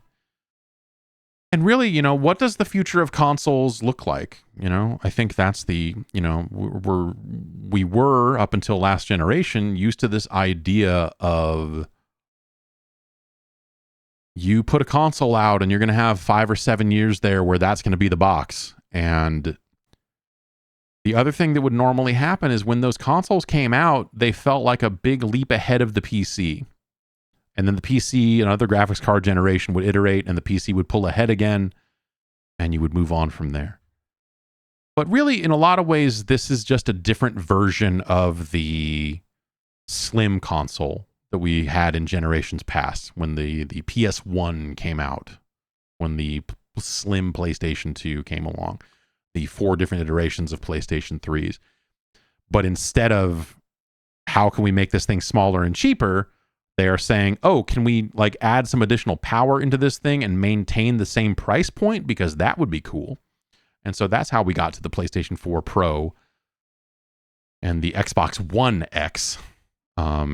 Was, you know, that kind of mentality. Also, like in some cases, that could have been a once in a, not once in a generation, but like not a once in a lifetime thing, somewhere in between those things. But like that could be something of a rarity, because if you remember, the thing that happened alongside the PlayStation 4 Pro and the Xbox One X was that there was a massive push, a massive shift from television companies. Like everyone wanted to push towards 4K.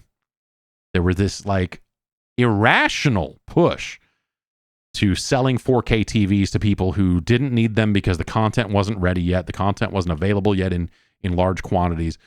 And so you had this kind of very sudden shift where everyone was suddenly trying to get everyone to buy a 4K TV.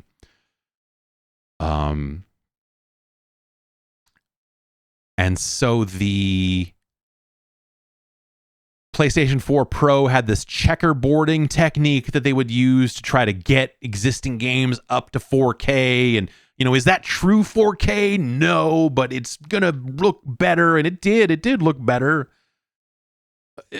But like you had all of these weird methods that companies started using to try to get their games up to 4K, because they're like, oh, 4K, we have to get our games to 4K. We have to get our games to 4K.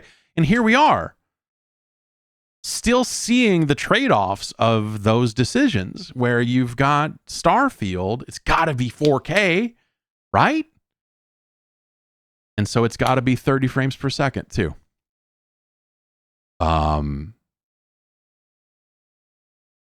4K still feels like a farce. 4K still feels like something that we don't actually...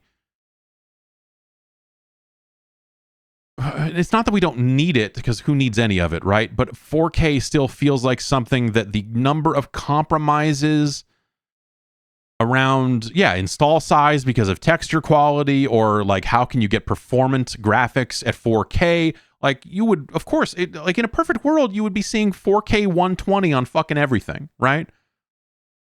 And someday the power will be there, right? But right now, of course, it's not. I couldn't do that. I have a 4090 in this machine. I don't think that is going to do 4K 120 anytime soon on plenty of modern games, right? So 4K still feels like a bad goal.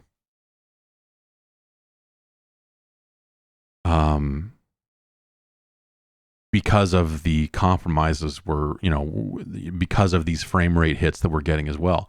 And so having things like, HDMI 2.1, it can do 4K 120, and you're like, yeah, that's great. Most games are not going to come anywhere near that, or they're going to have to use various types of upsampling, or, like various kind of shifty techniques to get there, or they're going to look a little rougher, and also now games take 4 to 6 years to complete. That's a quote that Matt Booty gave. The Xbox's Matt Booty, talking about kind of the reality of modern dev cycles for their games. And he's kind of said like, we feel like we've turned the corner, and we're going to, when we get to 2024, we'll have a really good regular cadence of games coming out in a way that we have not really in 2022 and in so far in 2023. And so how much of that is you've got to generate high-res art? You've got to make sure that these assets are getting made. There's so much more art budgets and texture, but like just making those assets is taking more people and more time than it did before. And is that all worth it? Is that all worth it? Also, yes, RX Rashed says, I heard that in 2021 and 2022, to be honest. Yeah, I feel like Microsoft has been turning the corner on game releases for a while now, and then the games end up getting delayed, And shit happens, right? I mean, I think that, you know, they've caught a fucking ton of bad breaks, and how many of those were self-inflicted by decisions they made or not, it's hard to say, right? But, you know, you're making games through the pandemic and just all the way that stuff changed, and also a new console generation that suddenly stacks on additional resource costs for making all of these assets, and you're outsourcing it and you're doing this and that, you know. Yeah, I mean, fuck, man, shit's fucking hard. But yeah, they've kind of been saying that for a while, and, you know, whatever. I think with Xbox in general, like I said, for Starfield, I think that they've just got to start doing it, and I think that that's where they're at. Is you know, they're not dumb. They realize we just gotta we gotta eat shit for a while and get to a point where the games are coming out, and then that will right the ship. If the games come out and the games are good, all is forgiven. It's not going to make them sell 8 trillion Xbox consoles and make them the first place console or anything like that. But hey, that said, when I think about the Xbox showcase, I was caught off guard. If you want to see a moment of me being legitimately fucking surprised, catch me at the end of that Xbox showcase as they are setting up the Starfield thing by saying, we got one more thing. And then that thing being the Starfield thing that they had already announced. I thought that there was going to maybe be like one more big thing there. Like, no, not Elder Scrolls, not, you know, because that's, you know, that team is making Starfield. There would be it would be pointless to say more about Elder Scrolls at this point, right? Hexen, like, okay, he wore the Hexen t-shirt, but that deal isn't closed yet. If you know that Hexen is an Activision property on the publishing end, but an id property on the developer end, then you know that they would have not been able to easily announce a Hexen game at that time. But surely if that deal closes, which we'll see, that a Hexen game would be much more directly on the table if the Activision deal closes. So that's why you wear a Hexen shirt. That was the shiniest shirt I've ever seen. It's like someone came back from the mall and said, "Here's your shirt, Phil," and then they recorded the thing. You think they had meetings about what shirt he should wear? I don't know. I think that when you go and you take a real nuts and bolts look at what they showed in the Xbox showcase, what they announced, who it was from, where it's going, I think that they had a good batch of games that are coming to Game Pass. And so I think you look at that in the context of, these are a lot of games that will debut on Game Pass. That's a good subscription service. I think they did a good job of bolstering that subscription service. I thought the Fable bit was very well done in a relieving way, considering how Fable has been kind of known about for a long time now and not shown. To finally show something meaningful on that game, I thought that looked really good. And I like to see them doing a British comedy thing for that game. I thought that bit really landed with me. I thought that the Fable stuff looked really good. I had nothing bad to say about that, specifically because some of the rumors were that maybe they were going to make a game that was not comedic in nature. And you're like, wow, that seems like a dramatic misunderstanding of what Fable is, to go and make that game. So you look at that, you go like, okay, this seems like it's potentially in good hands here. And that they've at least settled on a direction enough to where they can show that direction in a trailer and you know, move forward with it, right? So I was happy to see that. I think, you know, you got to show what you got, and you got to not overplay your hand. That's the delicate balance, right? It'd be very easy to get out there and put up a a fucking picture of the Gears of War logo and say, in the next chapter in the Gears of War franchise, we'll be talking about soon, and having nothing but like a Marcus Phoenix dialogue, like some empty thing that has no gameplay and isn't coming from a build of a game, just some real thing that they're like, yeah, man, Gears is coming. But I think that they have spent too much time over the last handful of years having situations where games got announced but not shown, or like Perfect Dark is a really good example of that, right? Where they haven't had much to say about it in a while now, right? So was it the right move to confirm that game's existence back when they did? Because now it creates a situation where now it's not here and you're like, what the hell's going on? I think they've got enough games on the books, and they showed some new stuff here, some third-party stuff, whatever else, big and small. And so they focused on stuff that is going to be coming along pretty soon here. And I guess but there was nothing in that showcase, even Fable to a certain extent. And Forza, Forza looks good. I'm certainly not saying Forza looks, like unimportant or whatever, but at the same time, Forza looks very serious in a way that I'm not sure that I'm up for anymore. The Forza Horizon games are more my speed, and so a motorsports simulator. I don't know. They struck a good balance with Forza Motorsport in the past, so I presumably they'll do that here. But it's not something that you're gonna like. I don't know that I'll jump out of my seat over it or whatever else. Right? We'll see. We'll see how that thing ends up. I'm sure it'll be fine. Right? It's Forza. Like they've had a long time to work on it. Hey.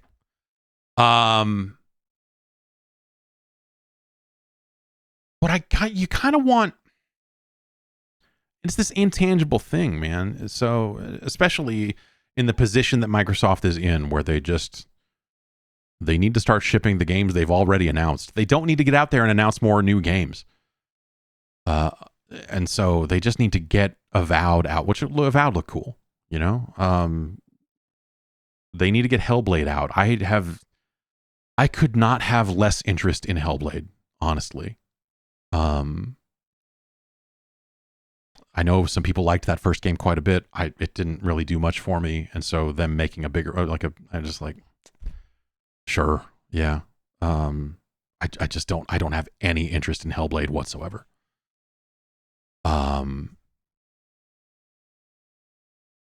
So, so that doesn't land for me. But I guess there was nothing in that show that felt like the big first party explosive announcement that you're like, oh, fuck, they're doing, and sequels can be that at times, right? When they say, oh, here's the next Halo, which they couldn't say, here's the next Halo right now, and I don't know that Gears has the pull that it used to. It's this feeling that I think a lot of the kind of like classic Xbox franchises have grown a little long in the tooth. They have not done an amazing job of making new stars. The kids ain't getting over like the Attitude Era Xbox games did, and so it's, you kind of need something new, or I don't know what you do, because again, like people said like, oh, they should make another Gears sequel, and yeah, they will. They are. I mean, that seems like a pretty known thing that the Coalition was attempting to do something else and now is not. But I'm pretty sure that they're doing Gears. They set up the last one ended on the type of cliffhanger that you have to finish the fight on. So, it would be very weird that they didn't, if they did not follow up on that with something that closes out that storyline. So I think that, hey, we'll at least see one more Gears of War game. But yeah, I don't know, man. Like those games and those announcements used to feel so massive, so all encompassing, so like, we talk about AAA games or whatever, but like a lot of the big first party games just felt even bigger than that. And I don't know what you do to get that feeling back that vibe, that swagger, that whatever it is.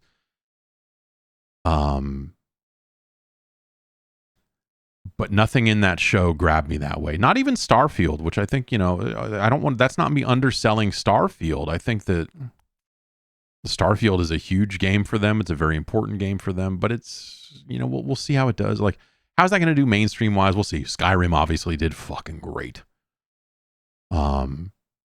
So it's just, man, I don't know. Like, that's not a thing that exists anymore. And I think that's missing from games.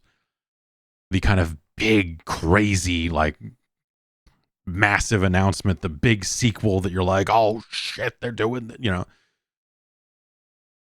Halo 2 is coming out. Did you know they're going to make another Halo? And like, yeah, of course they're going to make another Halo. But like, hey, they showed it. They fucking showed it.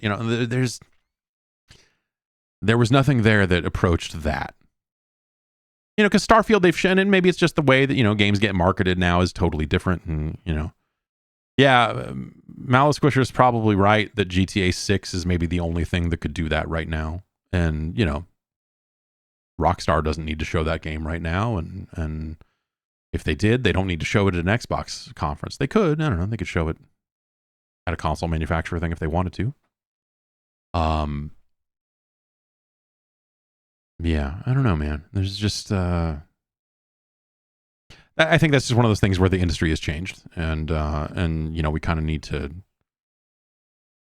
judge a lot of these conferences in very different ways now because they're not, you can't go back to,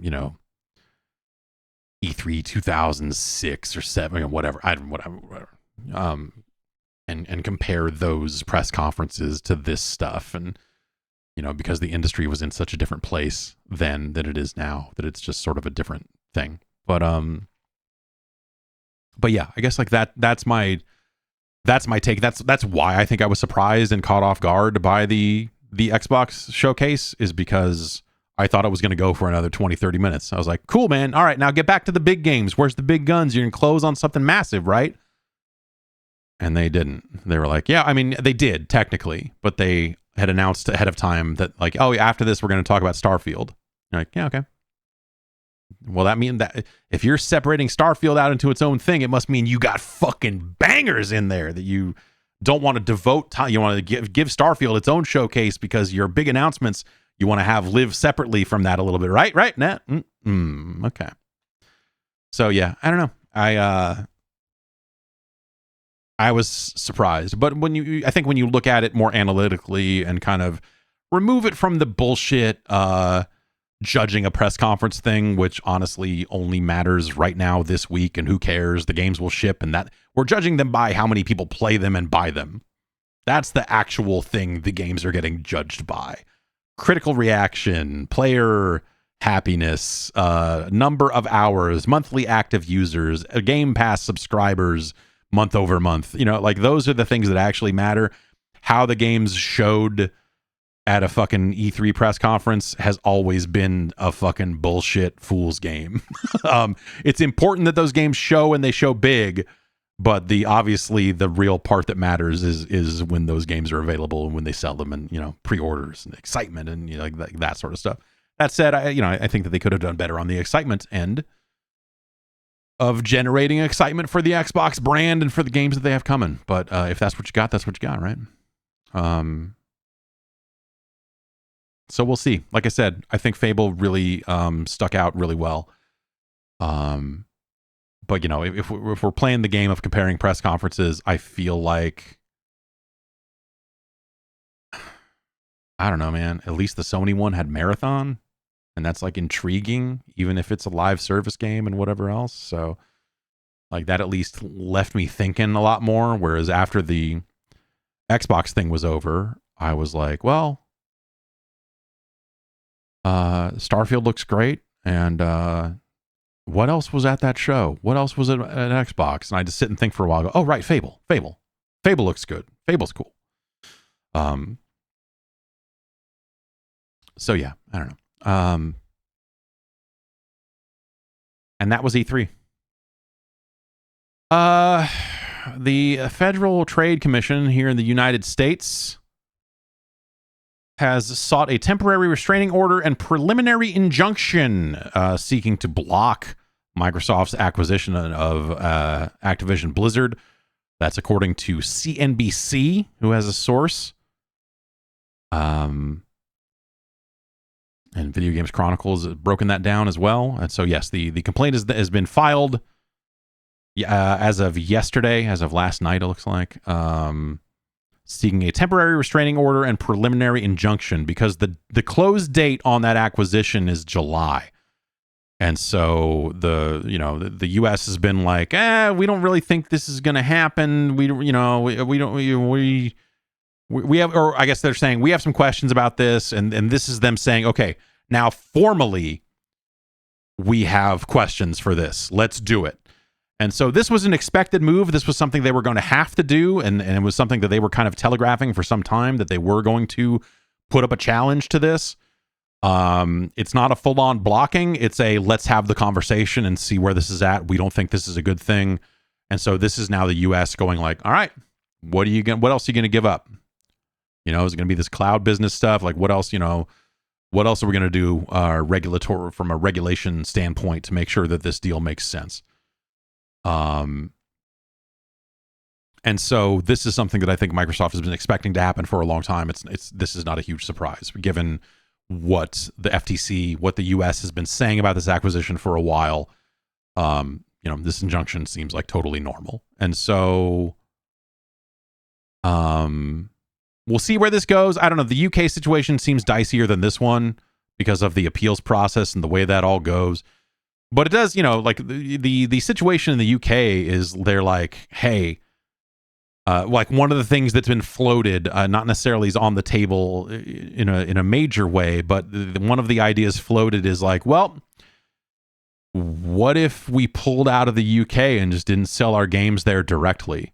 They could still sell their games there through another distributor. They could do a distribution deal with fucking Embracer. I'm sure would love to distribute Microsoft's games and Activision's games. And well, I don't know if it'd have to be both or if it was just Activision's or whatever, but like, you sign up someone to distribute your games in the UK and then you just pull your business out of the UK and just be like, all right, well, fuck off. We have no official presence in your territory right now. We just have a distributor that puts our games out there. Deal with it. That's some fucking scorched earth, fucking last resort type shit. No one wants to do that. But at least that stuff has been...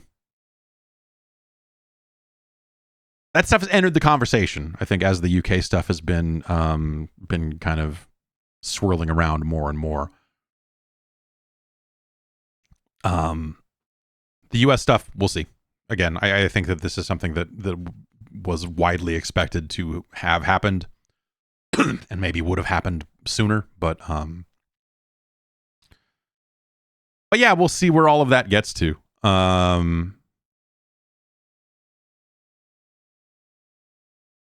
That'll wind its way through the courts, and I still feel like the deal's going to happen. I don't know. That UK stuff is a fucking mess. But it still feels like there's a pathway through it. I don't know. We'll see. We're reaching the limits of my knowledge of that stuff. Or we reached the limits quite a while ago, I suppose. Call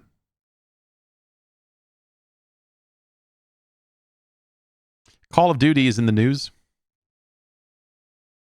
I hope everyone's having a happy Pride Month.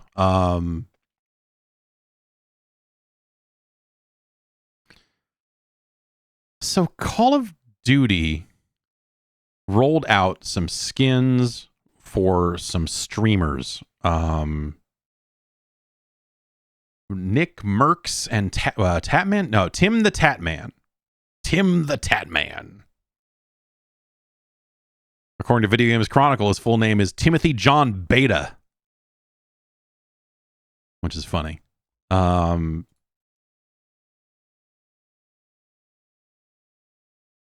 So, fuck, man. All right. So they were selling these skins for these guys. And when that stuff first hit, I was looking at it and going like, this seems this seems like something that is like it's inevitable for them to put streamers into the game. But is this like a end of the world? Is this like a end times? Like something about this makes me feel real rotten inside, but also maybe this is something that was always going to happen. That they were eventually going to start putting these guys into the games directly. Didn't last long. This Nick Merckx guy, who was a co-owner of the FaZe Clan. FaZe Clan's been FaZe everyone's favorite penny stock over at FaZe. Those guys have been doing real good. Those have been real nice. Blowing up their own user, like having people join, and there's a whole separate situation where a woman was joining up, and then other members of FaZe Clan were like, "You're just getting her because she's a girl," and like the dumbest, most insane shit. You're just like, what the fuck is wrong with these people?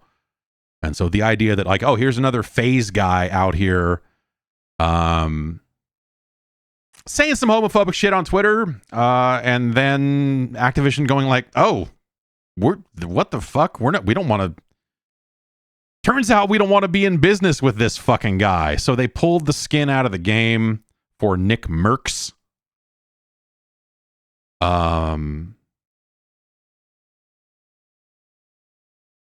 Which then led to, the people that like this guy going, he didn't even say anything wrong, which is the most like bad faith argument. Fucking like, if you firmly believe that, you're just dumb.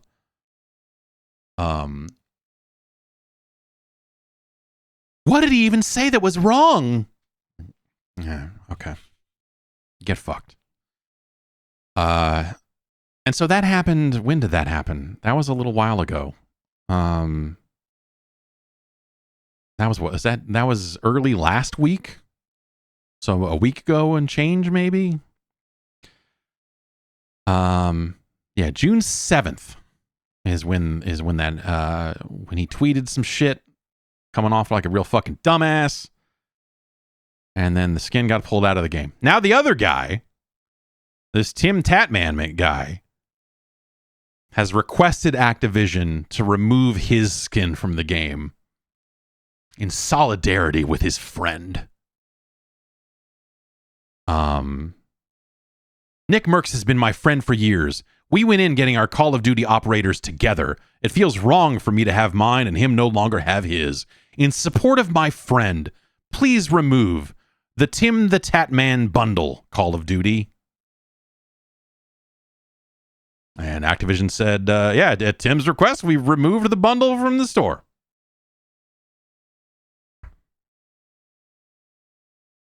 You'd think that, I don't know, man. You would think that Activision, before getting into business with these fucking dopes, would really sit down and look at it and go like, okay, what's our exposure here by going directly into business with these fucking guys?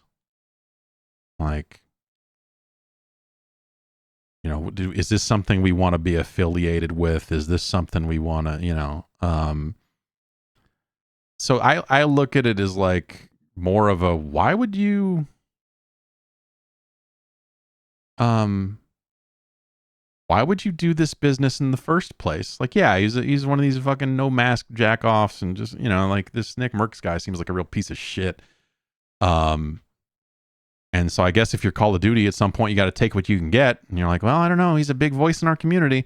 But also these guys were like, when the game was coming out, they're like, I don't know if I will play this game at all. And then they came around and streamed it because now I think they've done, well, here's a video of me uninstalling the game. Like, get fucked. Fine.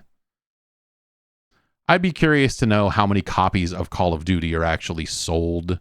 And not the skins notwithstanding, because if you're a fan of those fucking guys, they go in the game, you might go buy it.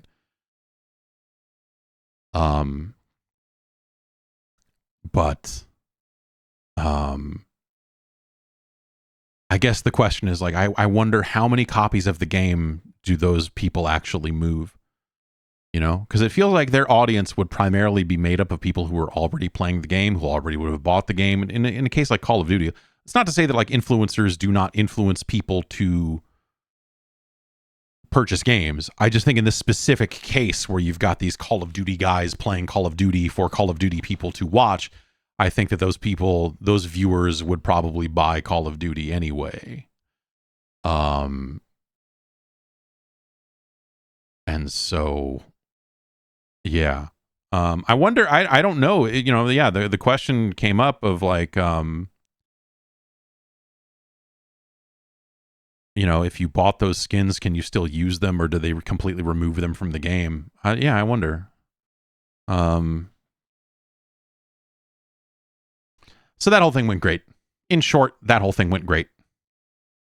I don't know what else to say about it. Like, you just look at it and just go like, oh yeah, these fucking dirtbag guys were dirtbags, and maybe Activision should have been smarter before getting into business with these guys that you can kind of look at a long list of things and just go like, oh yeah, maybe this is not where we want the, or hey, maybe Activision's like, this fits right in with our, yes, of course. We want people in, we want skins in the game that you look at and go, that guy looks like someone who might steal breast milk out of a refrigerator. You know, upholding the Activision corporate values. I don't know. PlayStation is skipping Gamescom, according to a German publication called Games Market, as noticed by VideoGamesChronicle.com. The folks over at VGC have put this together, and yeah, it looks like those are the reports. It doesn't look like that's fully confirmed, but it says that the PlayStation firm has reportedly told German industry publication Games Market that it has no plans to exhibit at Gamescom this summer. That's a late August event. And so perhaps Sony kind of picked some of its different targets, where they went after Paris Games Week and some other things like that. So, you know, maybe they have something there, but, you know, I think it just further goes to show that like the cadence and the tone and tenor of all of these events is up for debate, and who's going to go where and who's going to show what.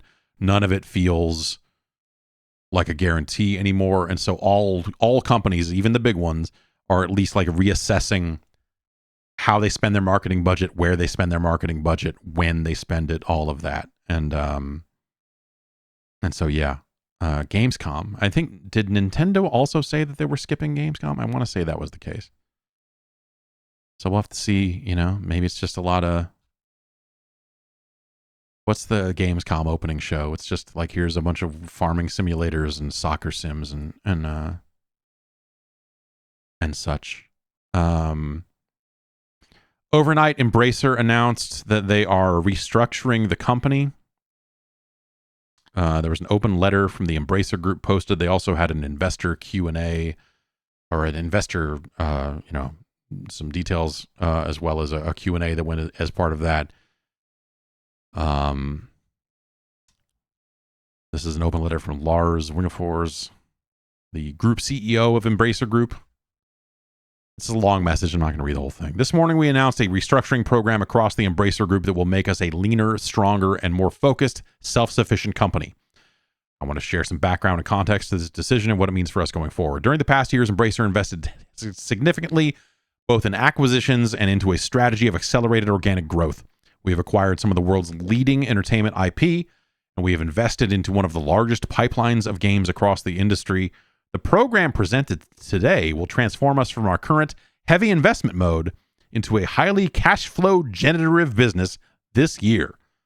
It will enable us to meet the worsening economy and market reality as a strong company, and it will fundamentally change our prioritization of growth with raised capital toward optimization and growth based on our own cash flows. This program will lower our net debt significantly. After completion of this program, we will generate growth and profitability with less business risk and higher margins in the PC console segment over the coming years. Blah, blah, blah, blah, blah. This program is divided into different phases until March 2024. The initial phase, which is initiated immediately, mainly targets cost savings across the group. The next phase, which also starts immediately, will require further analysis to determine specific actions It's a mystery phase. The last phase will focus on internal consolidation, further resource utilization, and more synergies across the group. The actions for each affected company will be implemented by the new interim COO and CSO. They took two people, like the guy that was running Embracer, or I'm sorry, the guy that was running Saber Interactive is now the COO of the entire group. And the Q&A is weird because that dude is just up there going like, yeah, no, you know, Saber was kind of like a mini Embracer within Embracer, and we went through this whole process and laid off a bunch of people, and yeah, we came out the other end doing great. So yeah, we'll come out of this. You know, it's like a really, for a thing where they're announcing like, hey, we're about to lay off a fuckload of people over the next 9 months or whatever it is. Like, his attitude sucked. It's just like, man, you seem like a fucking dick. Or like hey, get your tone in check here with the thing you're announcing. Like, buddy, I get it. Your job is to come in and you know, find redundancies or whatever. You just don't have to be so psyched about it. It is painful to see talented team members leave. Our people are what make us the very fabric of Embracer. I understand and respect that many of you will be worried about your own position, and I don't have all the answers to all questions. I want to be clear that the decisions about this program were not taken lightly.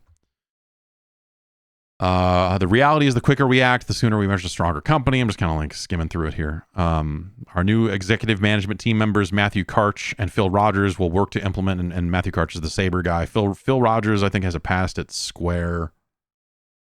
I don't know Phil's bona fides or whatever. We'll work to implement a revised, thorough review process for investments in our ongoing and potential new game development projects. They will also take the lead on further consolidation of operations, including review of the operative group structure. So this is fucking dumb. Yeah, they're not losing 17,000 jobs. They have 17,000 jobs. They will cut some. It is too early to give an exact forecast on the numbers. Embracer always, so, you know, from the outside looking in, Embracer has looked like a ticking time bomb. Embracer has looked like a structure where, so, you know, Embracer's been taking Saudi money and going around and buying up all of this IP and buying up, you know, they got big investments and they went and they spent it all buying a bunch of shit. And they bought Gearbox and they bought the Lord of the Rings, and, you know, like all of this stuff is now part of Embracer Group. Saints Row, whatever. They bought a PR firm. They bought a lot of stuff. They tried to build a game library for some reason. I wonder what the fate of that ends up being. But every step of the way, you would hear about Embracer buying these companies and then nothing changing. They're like, oh, yeah, all these companies are being allowed to run separately and they all have their own HR, PR, like all of this sort of stuff that, like, when you acquire things, you part of the things, like, these are layoffs that in some disgusting way should have happened a long time ago, because if you're trying to run an efficient business, then you look for those redundancies and efficiencies and whatever else, and you make those cuts. And so a lot of people from the outside looking in, and some people from the inside, I think even, you know, have looked at Embracer and said, it's insane they're doing this. The way they're going about all of these acquisitions and letting everything run separately is bad business. Like, it is just not how you would run a business. This is like fucking crazy that they're not making cuts, that they're not doing these sorts of things, that they are just running this big mess with like 20 different ways of making games across 20 different companies, or, you know, whatever it is.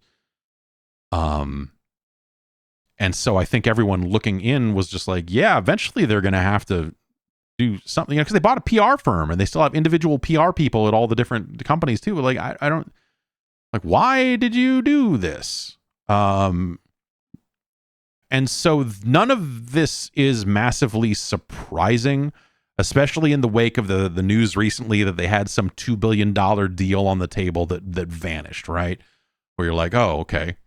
So it felt like between that, Saints Row not selling, just like whatever, they've had some mid-tier games coming out, right? Dead Island is one of theirs, right? So that's been doing pretty good, as I understand it.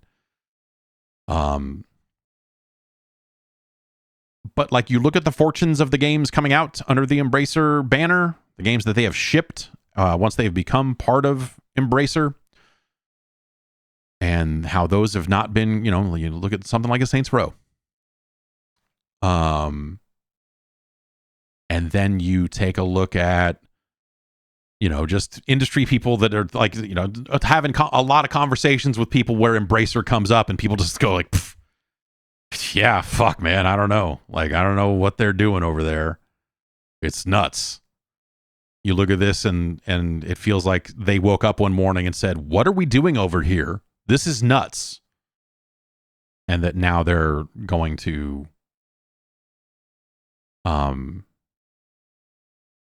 make these cuts across the board and try to figure out, like, and the Q&A, if you go watch the video, Matthew Karch says exactly this, because he was running Saber, and Saber has a lot of different moving parts where they went through and went through a similar process of like, oh, okay, there are more efficient ways for us to do this that will be less expensive, and turns out we don't need as many people in these positions as possible. It's brutal. No one wants to fucking, well, I don't know. He seemed psyched and disgusted in a weird way. His attitude felt bad. Whatever. Some people are not good at talking in front of a camera. So I'm not out here saying like he's psyched and feels good, but it didn't come off. He did not come off super sympathetic to the potentially thousands of people that will be losing their jobs over the next year. Really nasty. Just came off fucking gross. But also, he kind of went over like, oh yeah, we had to do this at Saber to kind of get everything aligned and like it's the benefits of scale. The benefits of scale are like, oh, we don't need HR people in every little pocket of the company. We can have a central group that does this for all of the studios as part of the Embracer group. The central, you can have more central teams, and you can, you probably don't need accountants working down there at the studio level. You could probably have a central team that does all of that stuff at a higher level, outsourcing managers or something. I don't know. I don't know where those redundancies end up or something. But this is something that like it was very weird the way Embracer had been running all this operation for a long time. It felt very like, I don't know why. I don't know why they're doing this way, but it sure seems wrong, and it sure seems like eventually fucking they're going to have to lay off a zillion people. And now here we are, where they are announcing that they are going to lay off a zillion people.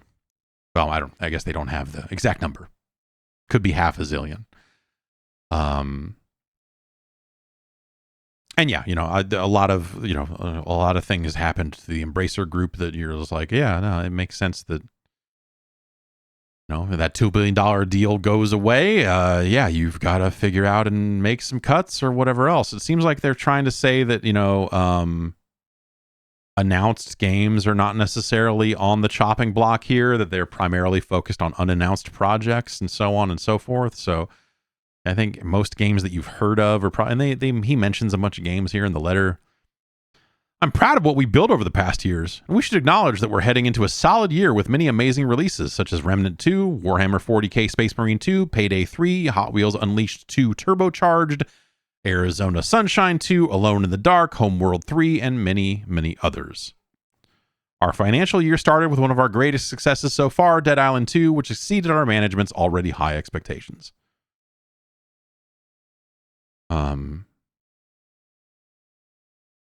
So they're like, hey, we're doing great. We got a bunch of great games in the works. Anyway, a bunch of people got to lose their job. But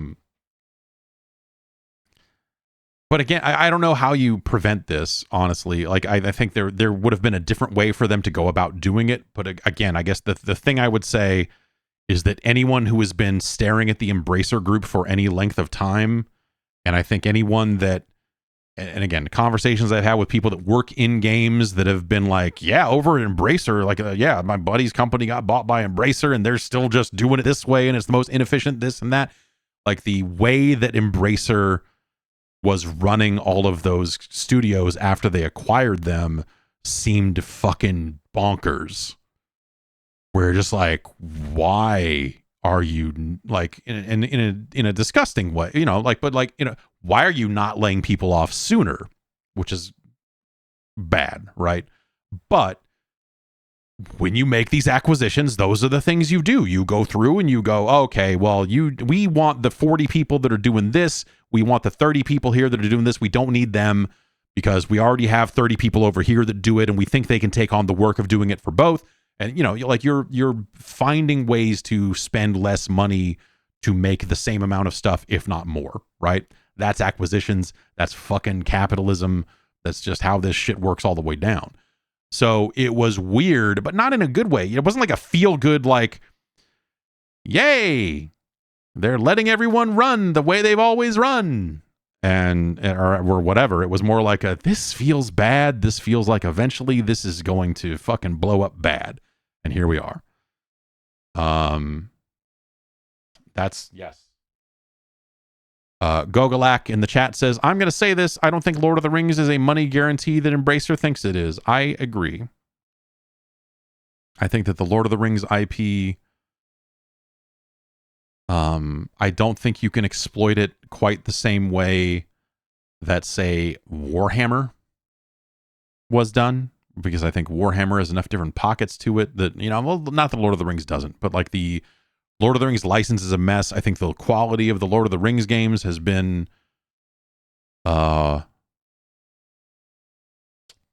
varied, let's say. That Gollum game, they don't own Daedalic, right? I don't know if Daedalic is part of the Embracer group or not. They may very well be. Who knows?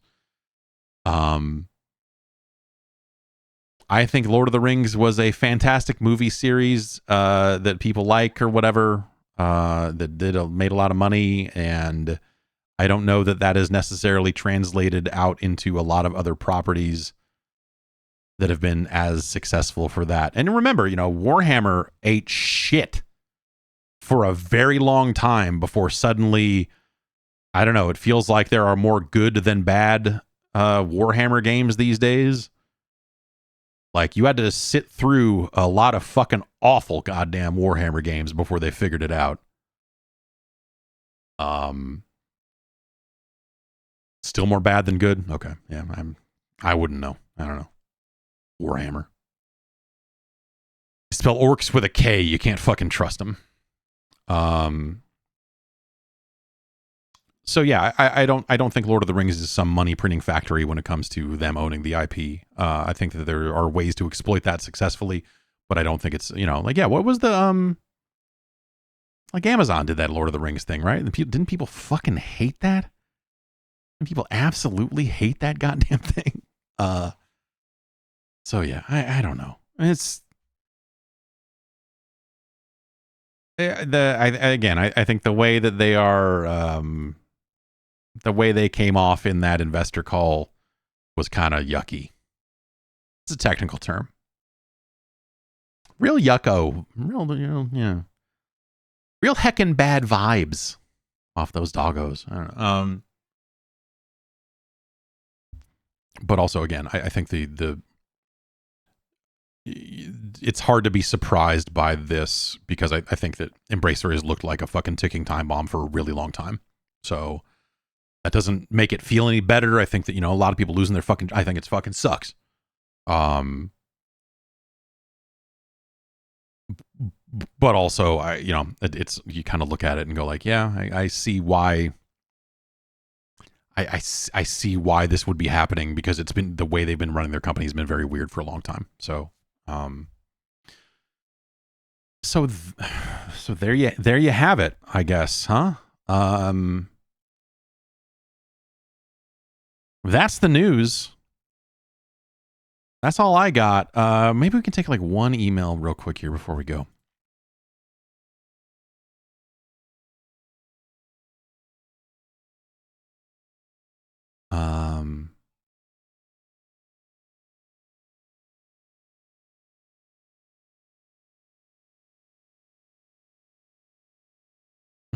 Chuck writes in and says, my prediction, if Starfield launches in the state that Skyrim did, it will win all the awards. If it launches like Fallout 4 did, it will merely be a top 5 seller for the year.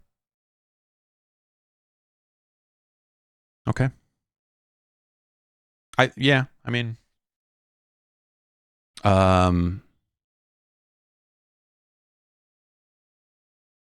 that'll be the showdown, right? That's going to be our end of the year showdown at some point. Probably. You know, we'll see if Alan Wake muscles its way into that conversation or whatever, but like, it really does come down to Zelda or Starfield, right? Like, I'm trying to think what else is coming out before the end of the year that we would put into that conversation. Final Fantasy 16? No. I understand that people really like the demo. I like all of that sort of stuff. If you're asking me, does Final Fantasy 16 have a chance of being voted Game of the Year by a wide variety of publications? I think the answer is absolutely not. I don't think Diablo 4 comes anywhere close to that conversation. I don't think Street Fighter 6 comes anywhere close to that conversation, which is a shame. Yeah, maybe Lies of P comes out and is fucking... I mean, that demo's out, right? I need to check that out. But, and, you know, I don't want to sit here and pass judgment on games that are not out for a while yet. But, like, yeah, Jedi Survivor is not going to break through that conversation. Like, I think that the way that Tears of the Kingdom is already being discussed and the way that it, like, people did... And some of that's tapering off, right? As more and more people finish the game. Is there any chance for Spider-Man? I don't think so. Spider-Man is a game I am very much looking forward to playing Spider-Man 2. I don't think it is a game that will fare well in, again, the highly specific skew of voting publications that are voting on Game of the Year in a cross-publication capacity and so on and so forth. I think when we get around to the DICE Awards next year, I think Zelda takes it in a walk. I don't care how good Starfield is. I don't think it has a fucking shot. I think that if you ask game developers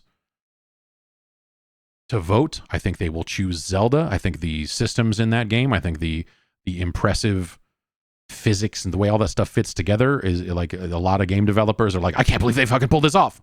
This game is like magic weird. Like it shouldn't work. Right. And so I think I suspect Zelda wins the DICE Awards, no fucking problem. I could see it taking awards at GDC. I think when we get to the publications and the voting for the Game Awards at the end of the year, I think that is the best shot a Starfield would have. But I think I really think that Zelda will walk away with it across the board. Just because of, again, the tenor of the conversation around Zelda, the way people have talked about it, I think that that's going to be very hard to ignore when we get to the end of the year. And I think that publications will probably end up voting in that direction.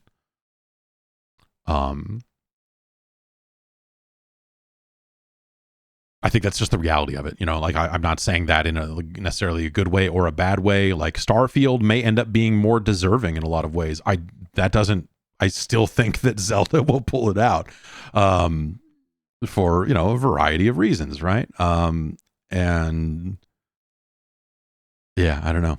We'll have to see. But yeah, I think Starfield could come in.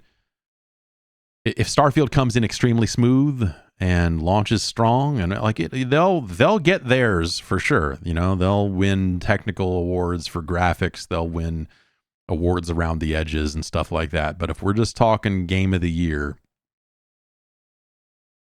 for as much as I would put, well, I don't know. You know, I'm you know, I don't know what I would put ahead of Starfield per se. But you know, you have to make a lot of assumptions about a Starfield for that. But you know, I think Street Fighter 6 is the best thing I've played so far this year by a long shot. You know, that's my favorite thing that I've played so far as I can tell.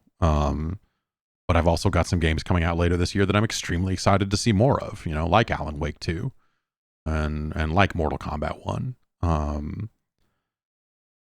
But Street Fighter 6 is an incredible video game. The way they pulled it off, the way they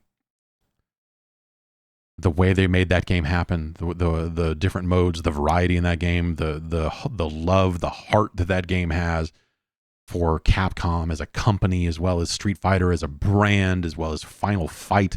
Like, it's this game. The Street Fighter 6 is a crazy fucking love letter to the Final Fight franchise. The original Street Fighter 2. It's fucking crazy. And it's so good. It's incredible. It's incredible. But it's a fighting game, and I think when we get to like widespread voting of staffs of publications, or, you know, if people have staffs left by the end of this year, that's the over-under. You know, who's going to be left to vote on awards at the end of the year, and who else in the, you know, websites about video games market is going to find themselves on the outs before the year is out. I don't know. I don't think we're done there yet.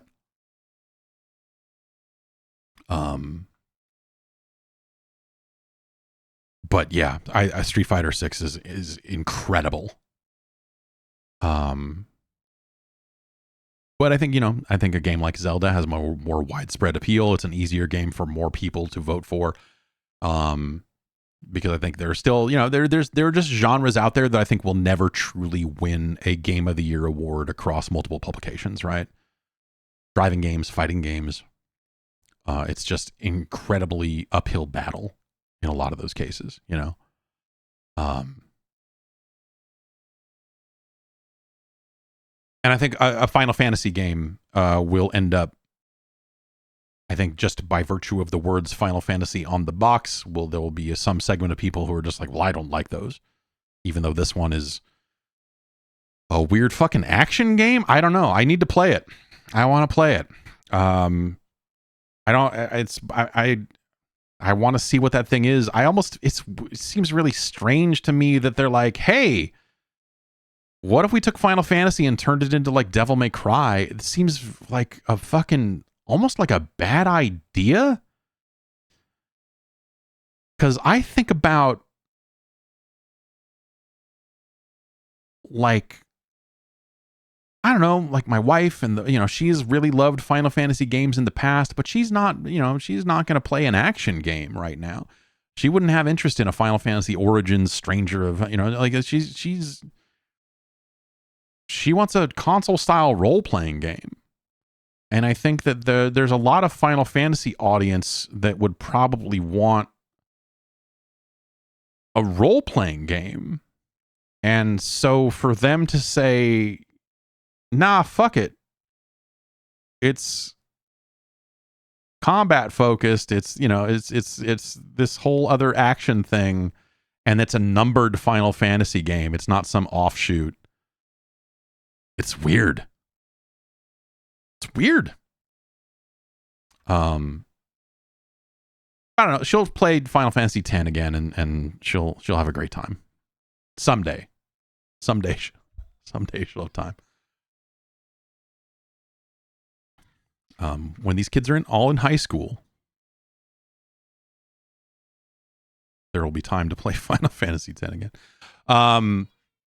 And so I want to see that thing, but it just sounds crazy to me. Like and it's hard for me to believe because, you know, I haven't really seen much of it in person, but like when hearing the trailers and people playing the demo and everything, it's like, yeah, it's kind of like this Game of Thrones influenced fucking Devil May Cry game. You're like, why? Okay, cool. But all right, is that what people want out of Final Fantasy in this day and age? Maybe it is. You know, hey, they're good changing it up. It's just, it's such a, like, you could do that and call it something else. You could say, here's Final Fantasy, the Buttfucker's Demise.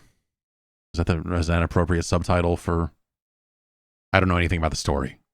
And it could be an action game. It could be this, it could be that, it could be whatever. Exodus, Flight, Anal Action 2, 6 hours, all action, you know, whatever they want to throw on it subtitle-wise. So I don't know. That's just a weird, bold move on their part. We'll see how it plays out for them. But I don't know. When I think about people who like Final Fantasy games, the idea of making a character action game seems limiting to the classic appeal of a Final Fantasy game to me. But that's me. We'll see. Maybe there's like one more. Jeez. Grant writes in and says, if Starfield fails, does Phil Spencer get replaced? I don't.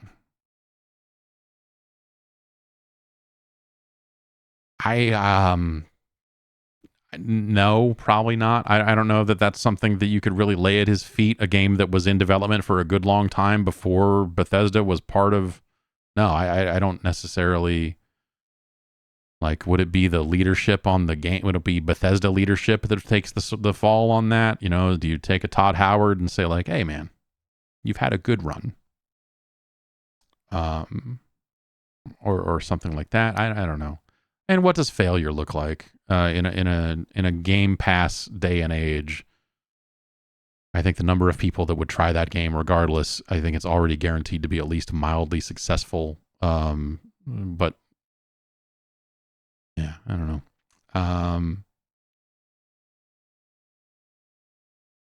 Let's see.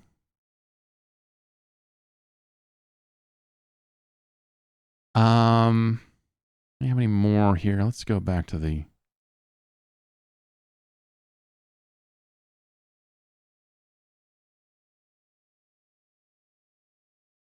Ange from Toronto writes in and says, do you think the industry loses out broadly if publishers refuse to come out and make their presentations and mingle at events? This goes to your point about being able to get out physically during not E3 and the conversations you were able to have as a result. It strikes me that the more selfish publishers are with their choices on industry event participation, the more the industry suffers overall from the lack of collaboration and knowledge exchange. Yeah, I mean, you know, that kind of taps into the case for like why GDC shouldn't be nearly as expensive and why GDC talks going behind a paywall sucks, because it should be a more open exchange of information amongst game developers when it comes to something like a GDC. And so, yeah, I don't know that there's always a ton of information exchange in a event like an E3 style of event, but you know, devs get to talking and stuff. I'm sure there were a lot of indie devs in town, probably might still be in town, over the past few days, man. So the Mix is an event that typically happens, I think, around GDC time, and the Mix was going to put on an indie event around the Summer Game Fest on, I believe, Friday night. And I guess the event space didn't have their permits in order or something, and that event got shut down like 15 hours in. So like a bunch of indie devs came to town thinking they were going to be able to show off their game, and then didn't. And so in that case, some of those developers probably had to spend some money to get into town or to get equipment for the demo or, you know, whatever it was.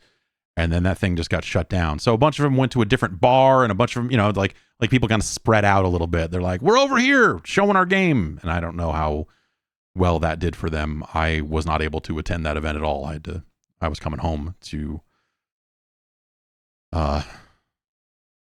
hang out with sleeping kids, teething kids. Sleeping is not what that boy does anymore. He decided he's done with sleep forever, and now he's just going to be awake all the time. That said, I did get a bottle of fake pills that say El Paso Elsewhere on it. So, you know. First, Sunshine Shuffle will teach my daughter how to play poker. And now El Paso Elsewhere is going to teach her something else very insidious. Yeah. At least I think it's teething. I know he's got some more teeth coming in, but you know, that kid will just pop up at 9 p.m. and just be like, I'm awake. I'm like, okay, let's hang out. It'll be cool. It'll be fine. We'll hang out for a few hours. You'll go back to sleep. It'll all be good. Anyway, I'm going to get going. That's a podcast. Thanks everybody for hanging out and listening to the show, watching the show, wherever. You can head over to patreon.com/Jeff Gerstmann if you want to Support this nightmare endeavor as it enters its second year, and we'll get you on the Discord. We'll hang out. We'll have a great time. You get ad-free version of this podcast. You can get your hands on Game Boys to Men. I gotta say, it was very gratifying. It was very nice. I talked to a lot of folks at Summer Games Fest, people that have worked in the industry for a long time and people who are newer to it, who have been listening to Game Boys to Men and had a ton of very nice things to say to me about it. It was fantastic. It was one of those things where it's like, I don't know how many people this resonates with, but the people it's resonating with are seem to be really enjoying it. And that was very nice to talk to some folks that have been to really digging that show, because we're someone said, hey, not a big audience out there for recaps of CES 95 and what it was like to cover video games in the 90s, but it seems like the people that are enjoying it are very much enjoying it. If that sounds up your alley, that's a show you can get over on Patreon. Again, that's patreon.com/Jeff Gerstmann. The industry has spoken. It's a smash hit.